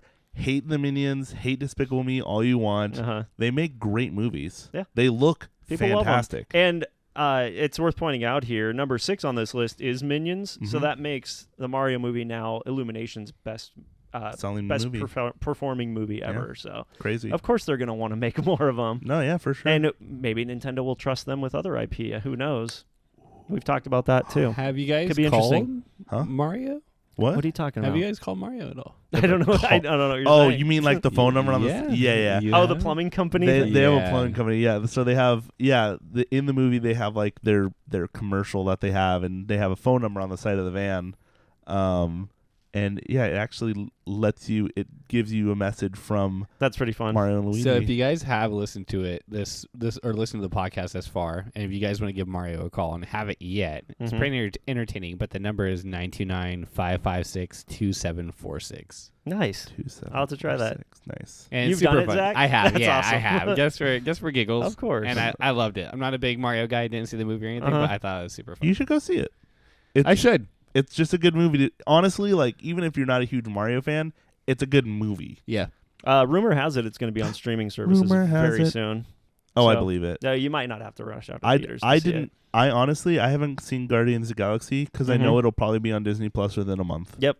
Which is sad to say because I love going to see Marvel movies right off the gate. Mm-hmm. But I haven't been impressed by a Marvel movie in a long time, and I hear Guardians is really good, but I'm not chomping at the bit. Yeah. You know what else is crazy? Hmm. These are both Chris Pratt vehicles, and Yes. they're some of the biggest performing movies of the year Man. by far. And I think I saw a list of like the top 5 highest grossing movies of the past, 5 years, 10 years or something. Mm-hmm. And Jurassic World Dominion was on there too. So like 3 of the 5 were Chris Pratt starring movies. Wow. It was kind of crazy. Chris Pratt is a modern day Rock. He's doing all right for himself. Let's Dwayne just say. The Rock Johnson. Do you Yeah. know he's a Seattle guy? Who? Chris Pratt. No. Yeah. Really? Mm-hmm. Prove it. I'm just kidding. I believe you. Go find him. Yeah, he's a Seattle light. I had no idea. Seattle. I think He's a satellite dish. Yeah, he's a satellite dish. I knew it all Hang along. on, let me just. You don't have to. Yeah, that's fine. I'll take your word for it. You'll believe me, but everyone else would be like, "No, you're wrong. You're making You're stuff wrong. up. Dead wrong. Yeah, I wouldn't be surprised about that Chris Pratt. either. Another thing reached the same milestone. Actually, Hogwarts Legacy just surpassed $1 billion worth of sales too. Does That's not pretty cool. surprise me. It's No. probably going to continue to grow. Yep. As well. Absolutely. That's over 15 million copies to reach that number. So I love that game so much. it's cool. It Have won't- you still played it recently or No, kinda- after I beat it, Yeah, that was kind of it for me. that's fine. But Yeah. I don't think it'll win Game of the Year. Oh, okay. You don't? No. Wow. No. Just the fact that it's Hogwarts could do it for people. But Game of the Year, if we're talking about Jeff Keighley's Game Awards, is really determined by critics, not by fans. Yeah. Usually that's how they do it anyway. So you might be right that critics are not going to give it that level of. No, I think accolade. people loved it. It was a good game, but Mhm. I think the story is what sells it. Yeah. Short. Everything else is pretty good. Looks Got great. it. Plays great. It's fun. Okay. They were more focused, I think, just on making this fully fleshed out world for you to explore And than they- they were yeah. to telling an amazing story. Yeah, and this And is for good, good but reason. it's not mind blowing at all. Got it. Okay. Yeah. Yeah, it's cool to see it successful. But you said And when 1 it hits billion, though? Switch, it's presumably it'll sell a bunch more copies.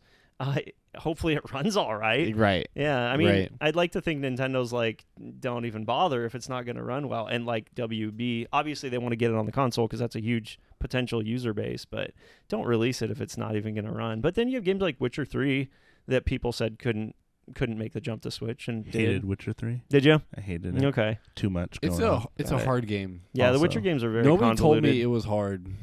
Somebody should have just told him, w- you know? I went to Yeah, go, someone just told me it wasn't hard. I went to go play it on normal. Yeah. Yeah, it's a hard game. Okay. There's also too much menuing, honestly. Like, There the is. menuing is just. It's no fun when you spend more time in menus than you do I in know. combat. I'm just you like, know? oh my god. Like, I feel like I have a pretty good grasp on that kind of stuff. Mhm. I just couldn't get it. There's a lot of preparing you have to do Too much. for each mission. Yeah. It's crazy. I respect Witcher 3 for what it was. Is Mhm. it my favorite game of all time? Absolutely not. Agreed. I'd rather play Skyrim for the 15th time on a refrigerator. Speaking of Skyrim, Oh, hey, thanks for the no. segue. Oh Good my job, God. man. Love By it. the way, I lied to you. Chris Pratt isn't from Seattle. He's from Virginia. Where the heck did you get that? But he's an avid Seahawks fan. Don't- That's where I Oh, got okay. that. Tangential Okay. connection. My bad. Okay. Whatever. You get a pass on that, Thanks, even though buddy. you're way off base. I was. I mean, honestly, close enough. So this is an interesting story, and it's a story I really don't like at all, but I feel like we should talk about it. Somebody used GTP, whatever, GPT. PPP to modify Skyrim to kind of like play itself. develop itself almost in a way. They basically gave certain NPCs in the game an AI to where they could like learn about your character, understand the past adventures that you've been on, and incorporate that into the dialogue that you have with them. And you could walk up to them and talk to them about like mundane stuff too, like what time of day it is or what kind of stuff they sell in their shop. And they would give you verbal answers. They actually incorporated, I guess it would be like a voice to text system too, where you're actually having verbal dialogue with these characters and they're talking back to you in real time. One of the weirdest parts of this is like how, I don't know what they call them. I would call them Vocaloids or something, but how they can basically replicate any voice saying anything, Right. even with subtle inflection and stuff like that in tone, and just have it sound natural in whatever voice you want. So they took like the existing Skyrim voices, the voice actors from back when the game came out, and ran that, I suppose, through. I don't know how any of this AI stuff works, as you could tell, but You're an old man. I had nothing but concern. Okay. For this story. Okay, yeah, me too. I'm a frequent conversationalist when it comes to geopolitics. Uh-huh. And this has nothing but worry for me because unless it's developed in-house by a AAA title or by a game studio, then essentially if you have AI that is recording voice, it has to be ran through a database.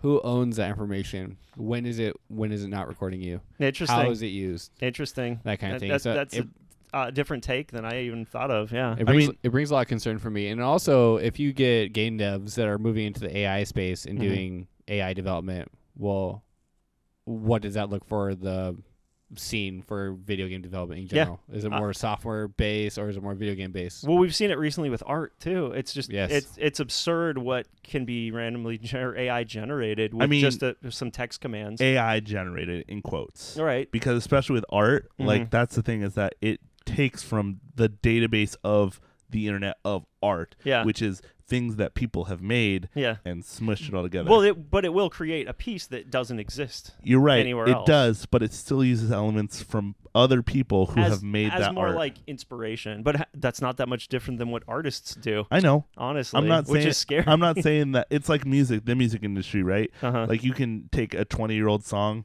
and take the chorus from that and make it into a new song. But is done with permissions. Exactly. But exactly. That's the thing is it's done with permissions and AI doesn't get permission from the artist to use their art. AI does what AI wants. Exactly. I will that's keep the problem. Short here.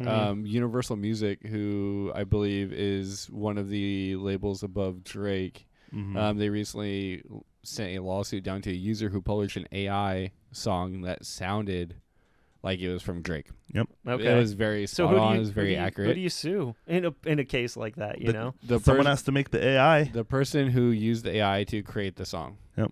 So the song created a lot of traction, so on and so forth. We are in such a weird time. Long story short, is AI doesn't, and in my opinion, shouldn't have any credibility when making art. Same. Agreed. 100%. Yep. Even if it's sometimes stunning art. You want to know who the person to talk to about this is? I probably don't want to talk to this person about it. Tell me. We know who it is. We know who it is. Love you, Dan. Yeah, but you are the absolute person to talk to. Yeah. No, he's on the same boat that we are. It's interesting. Like, no matter where you fall politically, societally, everybody's kind of on the same page on this one, I think, except the people who are creating this AI to begin with. And nobody wants it. You have a lot of people warning that it's a very slippery slope and we're going in very dangerous directions with it, but it keeps getting developed, and I don't know what stops that or what inhibits that. To not get too outside of video games, I think AI is a great tool, but I don't think it should be... It should be used as a tool. As a tool. It shouldn't be used to replace our humanity.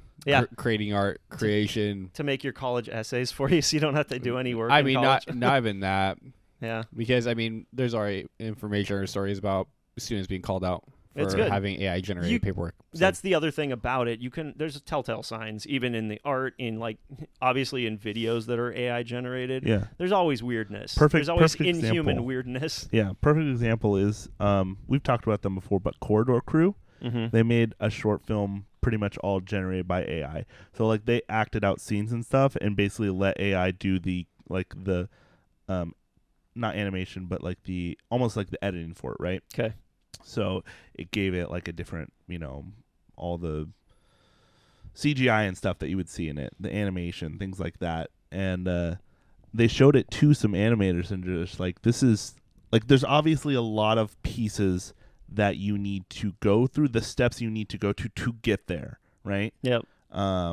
So they were still doing a lot of the work, but it's not to say that AI couldn't just do it themselves or do it itself. Okay. Take the hands completely out of it. When you take the hands completely out of it, that's when you have a problem. For sure. If you like Zach was saying, if you use it as a tool, which is how it's been used for a long, long time already. Exactly. But when you take the person's hands off the keyboard and the AI is doing everything, that's the problem. Yep. And like you said, it's a slippery slope, and unfortunately I think we are going down that slope. Yeah. We've said that about other things before. Hopefully this is a weird blip in human history, and it doesn't become more than it should be, but it's really hard to say. Some people love it. Well, I know AI and the concepts behind what we're talking about aren't going anywhere, but I hope humanity as a collective realizes that this is not a future that we want. I think it's a great standing point for a conversation in ethics and morality. Yeah, definitely. That's a huge component, which these tech companies that are developing it, that was probably never part of the conversation when they were starting to develop the software that we're talking about, like ChatGPT. No. Yeah, and they should have people on staff that are ethics experts, and hopefully they can weigh in on this stuff before they pull the trigger on some of it. One thing that this makes me remember is that there's a game called High on Life that came out, and I remember seeing a story that the art in High on Life was developed by AI. Oh, for the game. So all the procedurally generated art that you see in the world, all the posters, designs, all that stuff was developed by AI. Oh, okay. So just Is interesting. it a good little tidbits. game? Do you know anything about it? It was basically developed by the people who made Rick and Morty, Oh, huh. essentially. Okay. So it was very adult, Yeah, sure. but funny, Mm-hmm. interesting story, very Okay. entertaining. But Yeah. wanted to play it. But Interesting. Hope it's a blip. Do you guys want to lighten the mood a little bit? Yeah, we've been heavy. Talking about the dark, scary we've future. we've had serious video game conversations. That's Yeah. not allowed on this show. What are we trying Normally to talk about like farts and the Goo Goo Dolls and things like No, that. That's You know? no. Yeah. Just That's the Goo Goo true. Dolls. Oh, well, I mean, one's yes, one's no, Brittin. I'm just gonna say Yeah. Who are you gonna A lot, believe? lot of Yeah. contradictions. I'm going not on the no scale there. Guys, What's up? can I talk about Quidditch? Sure, yeah. Do you guys like Absolutely. Quidditch? Do you guys like Quidditch? No. I think the question Not should really. be, do we like Harry Potter? You guys like Harry Potter? No, I love Harry Potter. Yeah, and I've Harry never Potter's liked. okay. I've never liked Quidditch. You never in the liked Quidditch? books, in the movies. I've never Yeah. been crazy about the Quidditch part of it. It's soccer, but in space or in sky, not in space. It's wrong game. Sorry, Wrong game. it's soccer, but in the sky.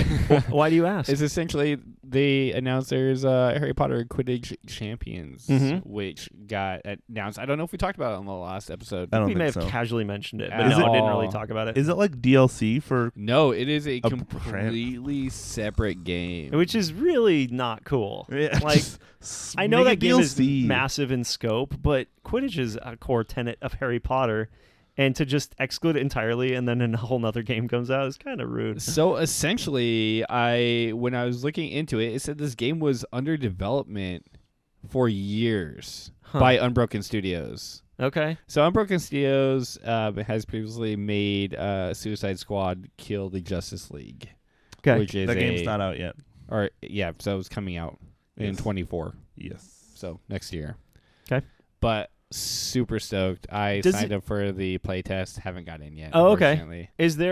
Have we seen screenshots? Have we seen videos? Do we know what this game looks like? Does it look like the other game? It does not. it It, look like looks Hogwarts Legacy? looks a little more cartoony. Oh, okay. It does look authentic to Hogwarts. Okay.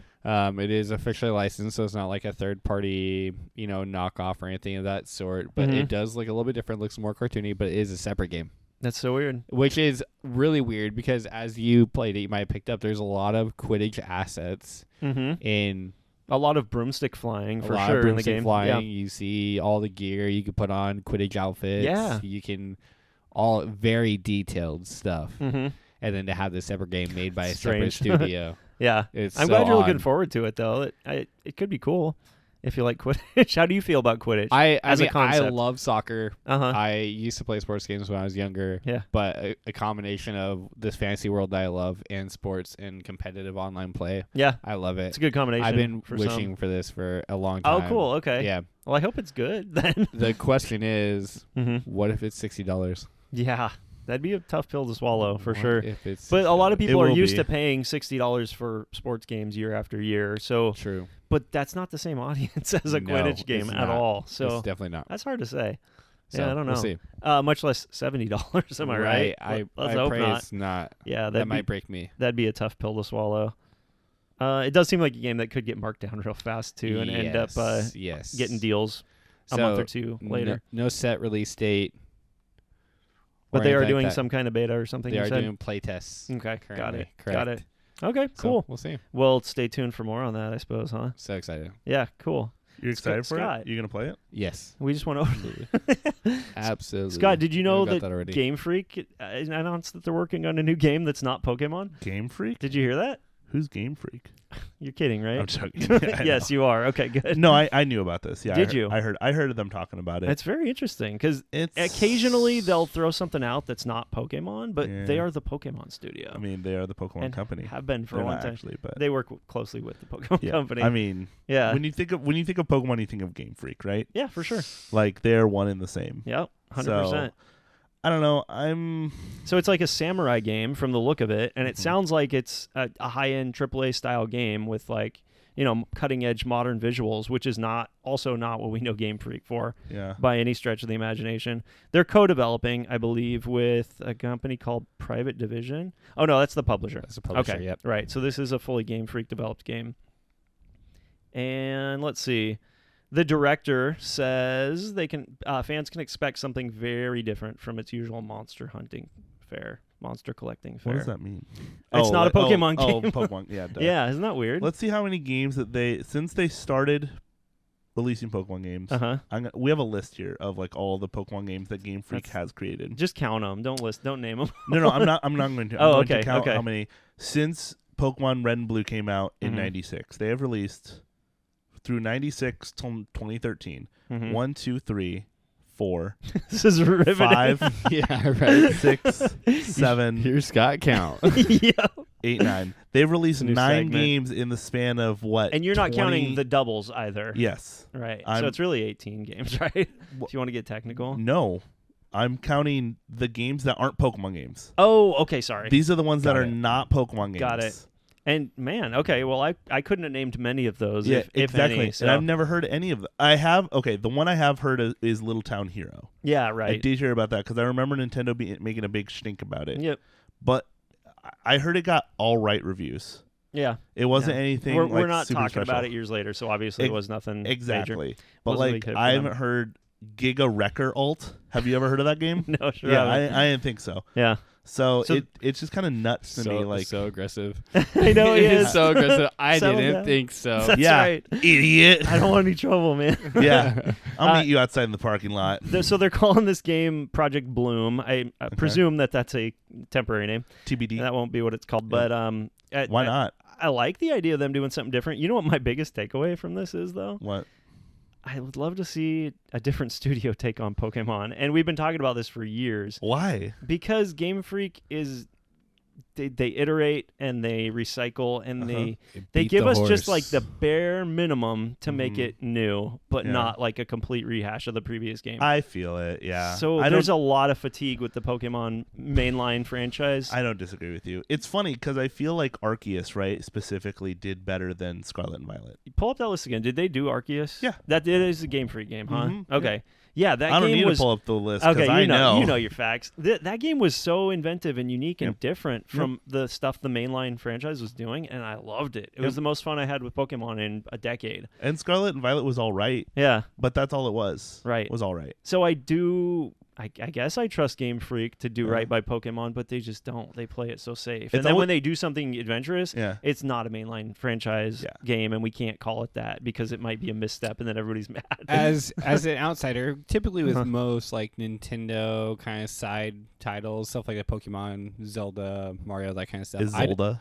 I don't typically play them. So I think if they created like a standalone like breakthrough Game. Pokemon game, Mhm. that would attract like the kind of the people who don't really play those titles too much. Well, that's what Yeah. Legend Arceus was. It was meant to be that. But they didn't really do a good job of selling it as that or No. advertising as that. No. So the common player that doesn't pay that close They're attention just like, wouldn't another even Pokemon wouldn't game. even have known. Yeah. Yeah. That's fair. So that maybe that's on marketing or I something. mean- But they I personally didn't know. see. Yeah. So Exactly. And that's what we're saying. Nintendo always hasn't been always the greatest with their marketing. Yeah, that's Like, true. Look at the Wii U. We all thought it was a new controller for the Wii, but it was Yeah. actually a console. But you remember those Wii commercials? We would like to play. Oh, so good. That was some of their best So- marketing ever. Yeah, Legend Arceus has pretty much nothing to do with the mainline Pokemon games. I mean, it does and it doesn't, right? Because it's a prequel to Diamond and Pearl, technically. But you don't need to know that. But you don't need to know that. You can just play the And the game. mechanics Yeah. are just completely different Very different. from catching mechanics, battle So mechanics. I think it's completely funny that they. I mean, to be fair, Scarlet and Violet and Legend Arceus, I believe, were worked on both the same exact time Yeah, by you're two right. different teams. So it's like, they released Arceus, right? Everyone loved it. It was I don't want to say it was a great success, different. but it was an excellent step in the right direction. Sure, It was yeah. what a lot of people wanted. Yep. And like the things that they wanted from that game in Scarlet and Violet, they didn't get because Scarlet and Violet was pretty much done by the time Arceus came out. Yep. So there wasn't really that time to kind of go back. The one thing I always had a problem with in Arceus is it felt very empty. Yeah, it's a big empty So- world. Breath of the Wild is the exact same way. It's just a large, Yes and no. uninhabited space. It feels very kind of almost barren at times. yeah. And I mean, Arceus. that's baked into the story. You're Yeah. in an uncharted area I with know. very few people, and And I you're get it. exploring. you But know? I don't know. Arceus was fun. I didn't beat it. I need to beat it. I always have the problem where I will play a Pokemon game, right? And I'll hate it. Mhm. or I'll love it. And then the next one will come out, and then I'll realize I should play the one previous because I didn't give it a good chance. You should do what I do. Just Sun Moon. Play one every 3 generations or 4 generations, That's fair. and you're good. Hated Sun and Moon so much. Oh, okay. Played Sword and Shield.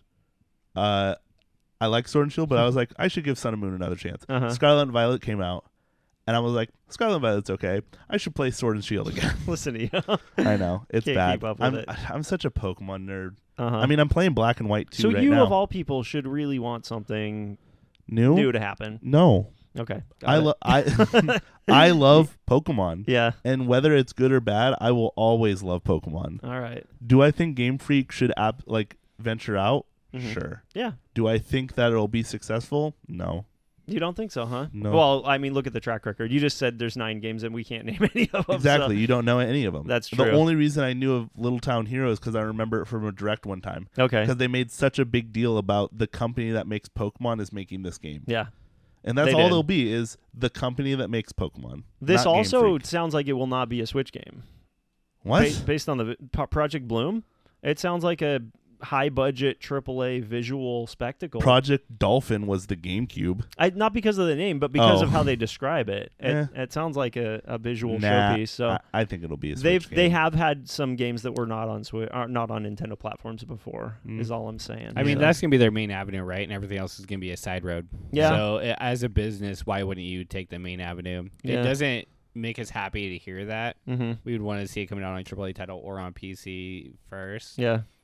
But I don't see it not being on the Switch. Well, I guess we'll see. Game Freak, I love you guys. It's Keep a ways doing off. Pokemon, but at the same time, Yeah.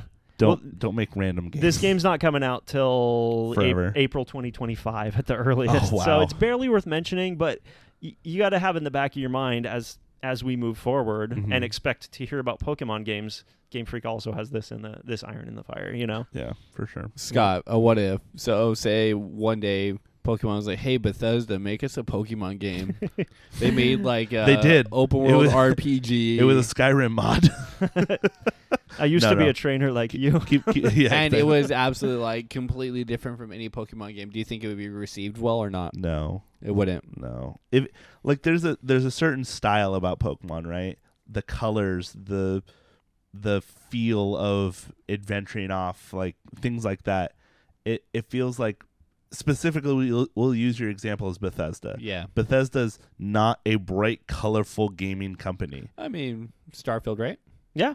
What have Yeah. we seen for Starfield besides Well, it's out in a few months, so hopefully we've seen some stuff. I'm not paying that close attention because neither I'm am not I. into the sci-fi RPGs. If they have but trailers, didn't know they were out. they're out. They're out. Okay. If you want to know more, you can find more. It's space. Yep. It's black and white. Well, there's lots of planets, all with different environments and atmospheres Cool. and towns. So is No Man's Sky. All right. I'm just Maybe Bethesda is not connecting with a good him. What example. about Monolith Soft? What Still. if they tackled a Pokemon game? probably not. No. No. Huh. Is there anybody that you see that would be able to do a That's not a Nintendo IP. yes? No. Hmm. I think Game Freak has locked it in. I think Dang. Game Freak has gotten the Pokemon formula down. Granted, and, I'm not saying and driven it into the ground. yeah. But it keeps selling, so it doesn't matter. I'm not saying that every Pokemon game is perfect. Did I love Scarlet and Violet? No, it was a fun game. Hey, when's the last one you loved? This will illustrate my point, even if you don't acknowledge it. No. I mean, do you want to know the last Pokemon game I loved, or the Yeah. last Pokemon, like my favorite Pokemon? No, game? the last the one one you you loved. loved. The most recent one that you loved, that you said this is a masterpiece. I really did like Sword and Shield a lot. Really? A lot. Games. Okay. I really enjoyed Sword and All Shield. right. I think you're just trying to give me an answer No, that proves your point. I'm not. I'm Okay. being serious. Okay. Do you want my honest opinion? Yeah. I hated Sun and Moon. Uh-huh. So X and Y is forgettable. I liked it. Okay. I don't remember anything from X and Y. Okay. Maybe because I haven't played in a while. Mm-hmm. But like nothing from It that was the game first 3D stands one, out. which was kind of cool. Great. I didn't really like the 3D. Okay. I missed the old Sprites. top-down 2D. Black and White was another game that was it's good, but it was forgettable. Right. I don't think. You don't sound like you like Pokemon. At No, all. I do. Yeah. But like Gen 3. No, I love Diamond and Pearl too. I love Diamond and Pearl. Okay. Love Ruby, Sapphire, Emerald. and then obviously like gold and silver. I honestly like, red, yellow, blue is cool, but it's so like nostalgic. a few times they've knocked it out of the park. Yeah. And the rest of the time they're just kind of iterating. I'm still excited for when Pokemon games come out. Of course you are. But you big kid. I mean, yeah, but like, I don't know. Huh. I love Pokemon for Pokemon, Yeah. not for it being. The way I can relate is my love for Star Wars. Yeah. As Star Wars IP, a new movie comes out, it doesn't matter how garbo it is. Yeah. I'm gonna go see it. Exactly. I'm gonna play I'm all the gonna go watch Pokemon it. games. But you know what? What? Pokemon isn't just games. It's true. I There's have a a- whole bunch of Ampharos. over I there. have a love for Pokemon, True. not just. And I the think you're games. conflating your love for Pokemon with Game Freak, and Yeah. I don't think I I think think that's you're- misplaced. I think you might be right. Psychoanalyzing But you. here. but again, Uh-huh. when was the last time Game Freak made another game? I was moving on from the point that they're making something else and Okay. moving to the point that someone else should tackle Pokemon other than Game Freak. Maybe. And that's the point Zach was trying to make too. Like, what studio could do it justice and do new things that would excite us again? I think there's options out there. Like who? I think Monolith Soft is a good fit because they have those bright, vibrant, colorful worlds. Who's the one They that already made do Pikmin? kind of an anime style. Pikmin. Who's the one that It's an internal studio. I'm not Okay. sure which one of Nintendo Studios does that. look that up? Because I think that would be a good one. If I had to pick one, Yeah, but you're just talking visuals, I think, right? I'm thinking everything. Like the gameplay in Pikmin is just like there's no connection to what they do in Pokemon. But if you take out the gameplay of Pikmin Uh-huh. and you look at, yes, I am talking about a good chunk from the visual standpoint, Mhm. but a company that could take the reins from Game Freak and Mhm. still make a successful Pokemon game, yeah, them. yeah. Monolith is another good one. Just Metroid- because they make big open worlds, I know. that's the direction Pokemon's going. True. Love it or hate it. yeah, which is fine. yeah. But I don't. If you take Game Freak out of Pokemon, I think Mhm. it'll be fine. Okay. I Okay, that's think, what I wanted I to hear. think I think Nintendo themselves would just do it, Yeah. and I think it would work. Mm-hmm. But I feel like because Game Freak has been so woven into Pokemon, Mm-hmm. you That's can't just get rid of them. that's a pro and a con. Yeah. They can't see past their history Which to make sucks. something interesting. Which sucks. Uh-huh. But if you love Pokemon, you Yeah. have to love Game Freak. Yeah. So I have a list here. I don't Yeah. know much about Pikmin, but Nintendo publishes it. But there's Uh-huh. been 3 developers since 2017. That makes sense. It's Arzest, Okay. Iding, Uh-huh. and Niantic. Niantic? Niantic. Like the there was a mobile Pikmin Oh, Bloom. you're was right. The mobile game. You're right. Okay. Who's developing for Pikmin 5, right? Pikmin 4 4. is coming out in a couple months. Yeah, so I don't know. I think they'd be good. Okay. I do think Monolith would be fine. But that's the thing about Nintendo, right? Like besides Game Freak, like I don't think of the developers. I think of Yeah. who's You the think who's the it's just developer of Tear of the Nintendo. Kingdom? I know. It's Who knows? Nintendo. It's Nintendo. It's directed by Eiji Aonuma, and Yeah. sometimes it'll be just a person like Miyamoto, obviously directly tied to tons of the greatest Nintendo games, but you can't name the studio or a lot of other people that Yeah. have worked on them. So Exactly. yeah, I love Nintendo's a Pokemon. blob, and I love it, I love and everything that comes out of them is great. Yeah, exactly. All right. Did well, you play Scarlet and Violet? Not yet. Okay. No, I do intend to at some point. I- but I have not yet. I think it's fun. I think the open world was really cool. Mhm. I think the story was it was okay. Okay. Not selling me. no, I mean it's a Pokemon game. You don't normally play Pokemon games for the story, which sucks True. because some of them are excellent. Square Well, Enix. and that's what a part of my curiosity was is like who would be able to develop a good story Yeah. version of Pokemon outside of its traditional roots. I got it. R- Rockstar. Shut up. Pikachu's even just I roll my eyes. Pikachu's just getting cars with hookers and Stop it. and PG. exploding helicopters. So there's no developer yet as for a quick search for Pikmin 4. Oh, okay. oh, okay. Just the Interesting. publisher Nintendo. It's probably just Nintendo. Yep. Honestly, I don't know. I'm ever optimistic about Same. the future of Pokemon, but I always want to see it change, and I know.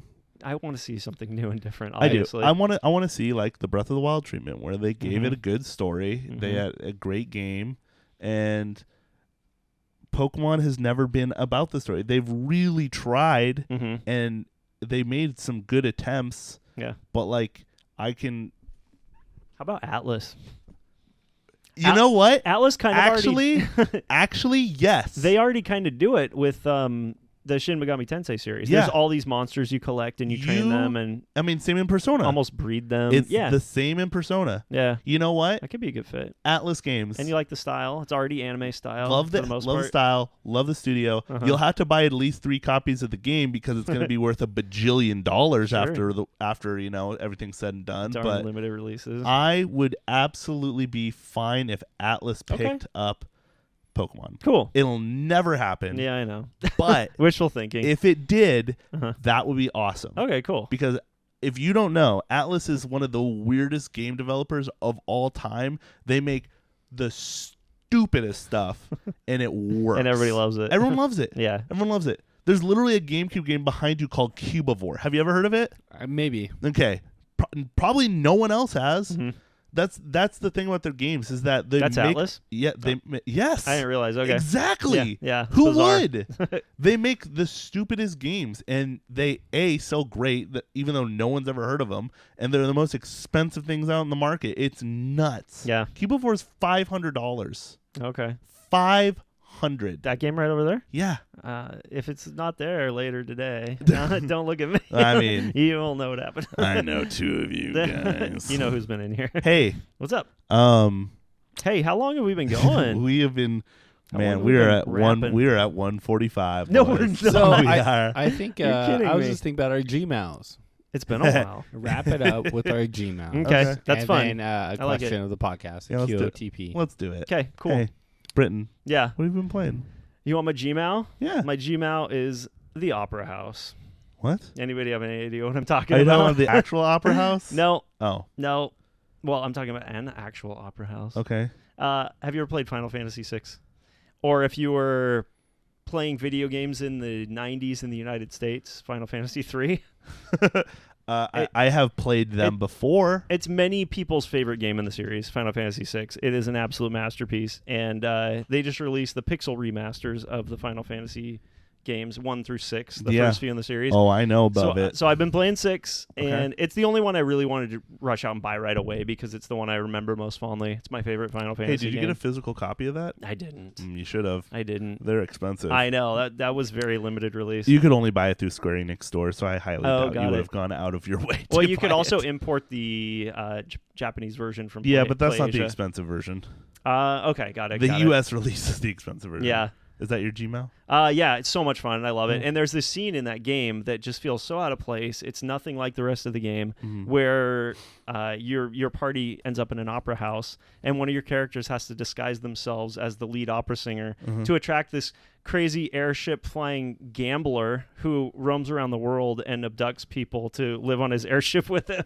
And so he wants to abduct this opera singer, and one of your characters has to pose as the opera singer so Uh-huh. that he abducts you, and then you and your party can commandeer the airship. It's just brilliant. I've never played 6. Okay, so- it's such a masterpiece, dude. I Is highly that the one where you recommend can it. suplex a train? That's the one. Yeah, I that's thought the so. meme. That's the 6 Yeah, meme for I thought sure. so. It's great. I mean, the Opera House is just one of those iconic scenes that And the- everybody who played it back in the day just gushes about. and the villain of the game is probably one of the best in the entire series. He's a maniac. Kefka is by far one of the best villains in any Final It's Fantasy great. ever. Yeah.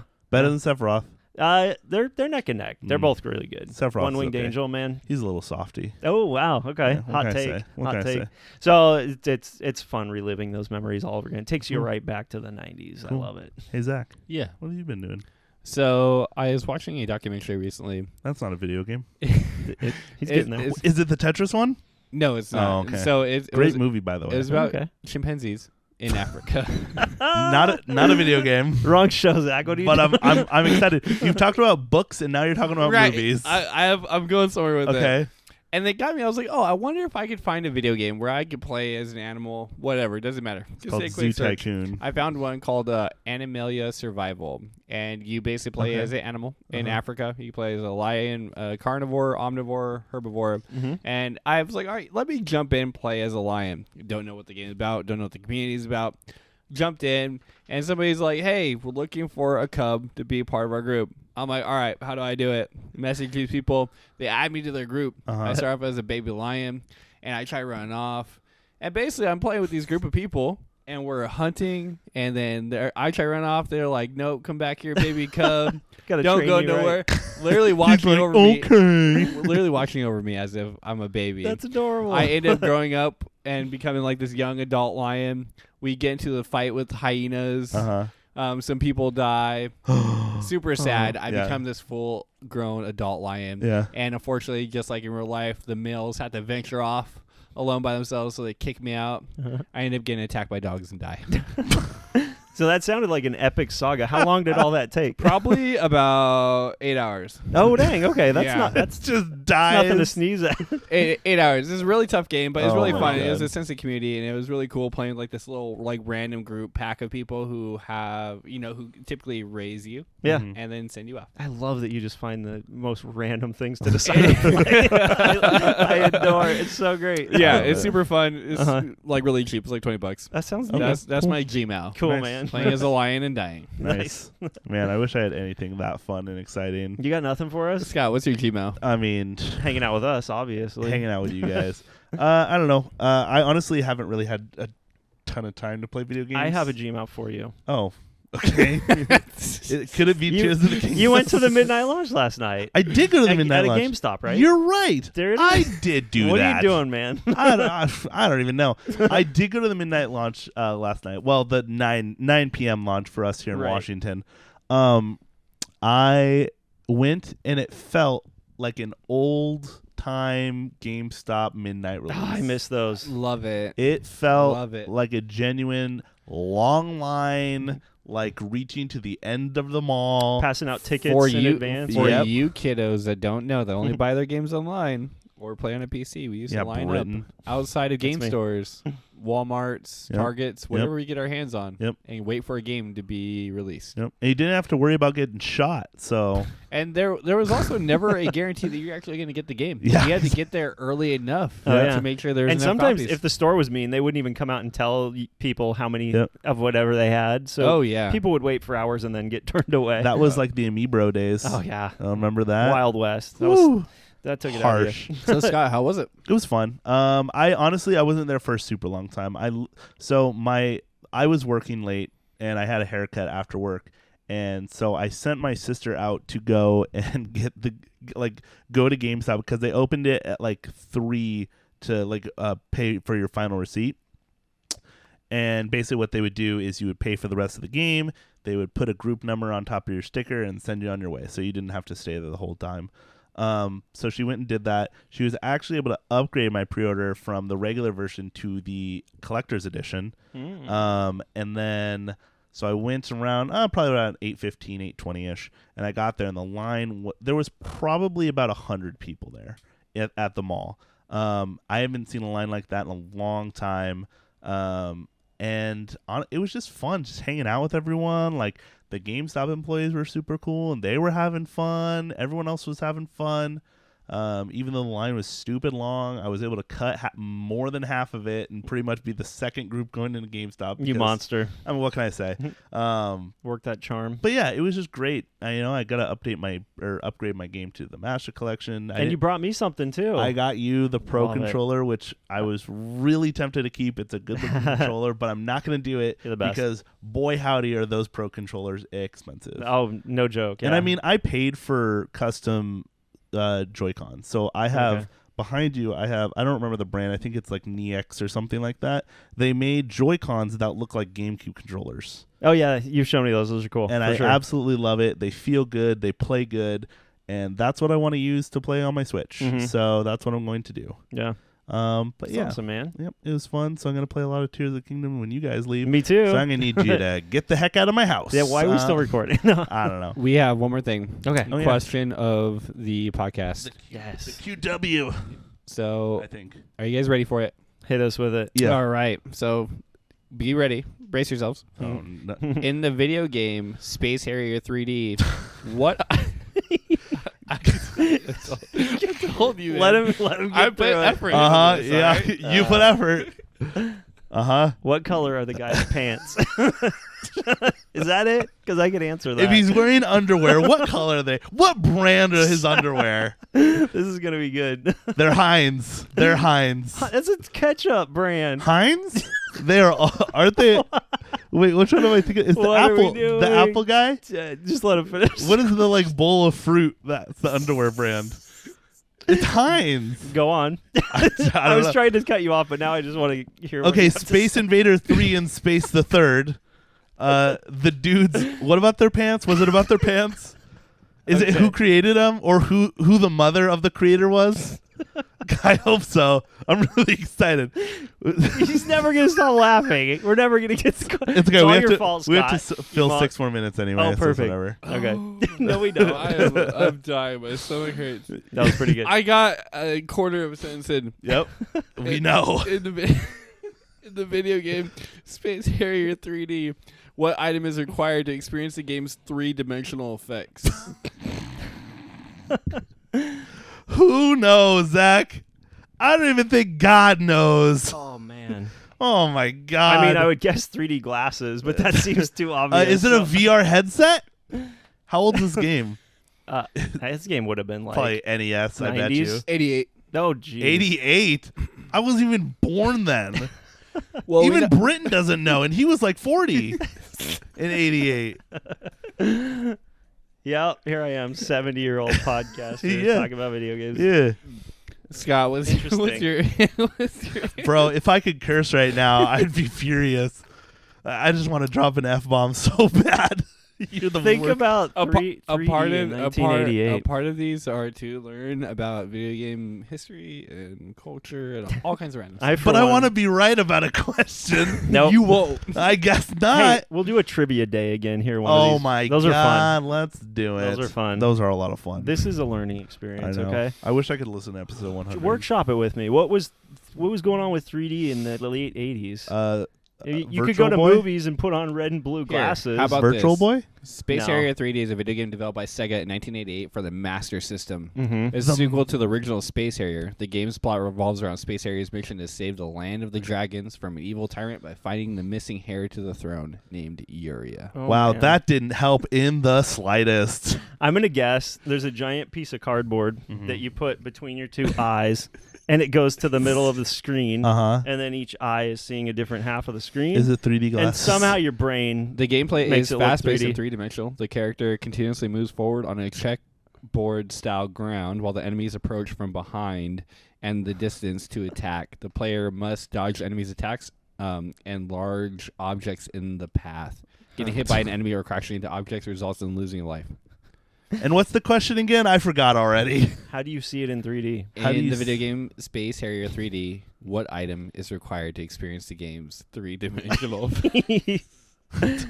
I had Space Harrier on 32X. A but that was Master System. That was almost a decade later. That's what you need to watch it in 3D. You need a Master System. well, There. yeah. That's the answer. I think there's more to it than Nope, that. that's the answer. That's my answer. Just Master say System. 3D glasses. 3D. You say it. No, I said a big piece of cardboard. You say 3D glasses. Isn't a big piece of cardboard just old 3D glasses? Not exactly. Did you ever wear the red and blue 3D glasses How would at you- any point in your life? Yes. Okay. That's How what would I'm you talking wear about. those when you play a video game? Huh? I know, because the TV would have to have some The TV corresponding effect. Exactly. I don't know, Those man. old CRTs didn't have that capability. That's why this is such a good question. it literally Because it's hard. because CRTs they produce their picture from the top down in like pixel oriented. Cathode ray tube. Yeah. I know What how, he said. I know how it works. Yeah, exactly. So that's what I'm saying is how would you use 3D glasses? Because with 3D glasses, know. you would have to have 3 different pictures in different colors for it to become 3D. Mm-hmm. They couldn't do that with We got him, CRTs. Zach. He's thinking. This about is it what now. we needed. Yeah, It this took is good. 5 minutes to get But here. he specifically said, "How do you?" You said, "How do you play the in game?" the video game Space Harrier 3D, I get that. what item is You- required to experience the game's 3-dimensional effects? Yeah, you need an item to see it. So it's going to be some stupid attachment for the Master Quest. Because wasn't the Master Quest like Master System. the Master System? Didn't it Uh-huh. have like 3 different components you could like attach to it? No, that was the Genesis. Oh, The Master System predates the Genesis. It was their first home I'm going to say console, I think. Master System because clearly You you need the console. you need the console to play the game. I mean, even if he's wrong, he's right because you do need that item. I'm saying Sure. I'm Yeah. saying the Master Console Quests. thing. Okay. All right. Glad we Alright. wasted those 6 minutes. And I say a huge piece of cardboard. And I'll a huge reconsider piece of my cardboard. my question of the podcast. No, don't. That was Look, great. it's fine if it's hard, but don't make it impossible. You guys are to give you credit, you guys are very knowledgeable about video games, developers, who made what, history. stuff Not like that old. Not for me. I'm thinking at you're least. finding if you go too far back in history, then Scott gets frustrated. you lose me because you got to remember, I didn't play like NES, Super NES. Mm-hmm. I started playing N64 days, so like 98, right? 64 came out in like 95. But Okay. see, now you're more aware of the Master System. You're welcome. Well, Great. he will be next Thanks. time we record anyway. Yeah. No, I'm so happy. I love the Master System. You're going to be on Jeopardy someday, and they're going to ask you something about that. No. The last time they did video game questions on Jeopardy, Uh-huh. they were the stupidest easy questions. Oh, I know. I'll find the clip for you. I think I've probably seen it. I think the $1,000 question was literally, it was a cutscene from Destiny 2. And it was like, what game is this from? And everyone was Yeah. like, Halo? It's like, well, Brilliant. you got the right developer. But anyways, hey guys, sorry this is a 2-hour-long episode. Don't be sorry. We covered some great stuff, though. We did. It was a fun It show. was a good conversation. Absolutely. So, hey, Hey. Brittin, Yep. Zach, Yeah. thanks for being here. Thank you for hosting, Scott. Absolutely. Thank you. And thank you guys for listening as always. And we'll see you in where, when, why, how. Can't Bye. Bye. See ya. The pharmacy is now closed.